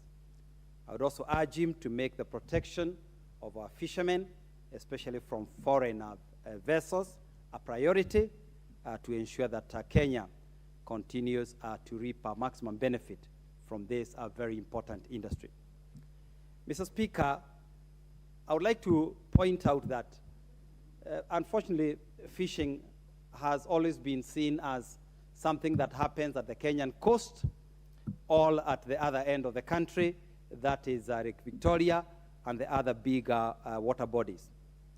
And it is very, very important that KFMA makes fishing have a national outlook by ensuring that we also promote it in our rivers and even in our smaller water bodies.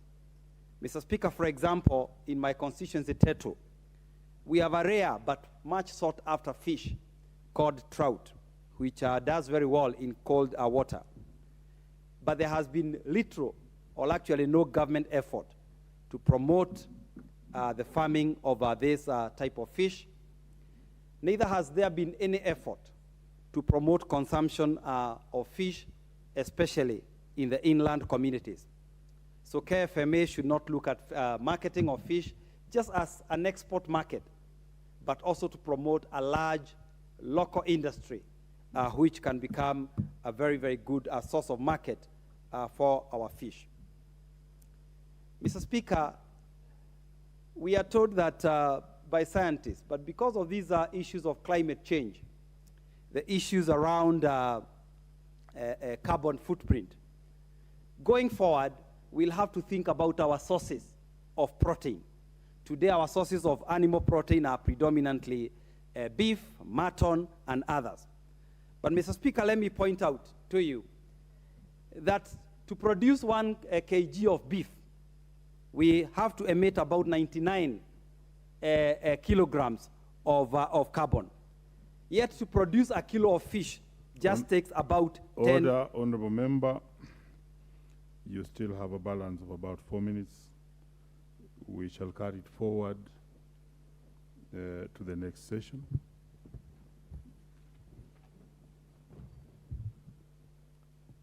Honorable members, and the time being 7 p.m., this House stands adjourned until Tuesday, 18th April 2023 at 2:30 p.m.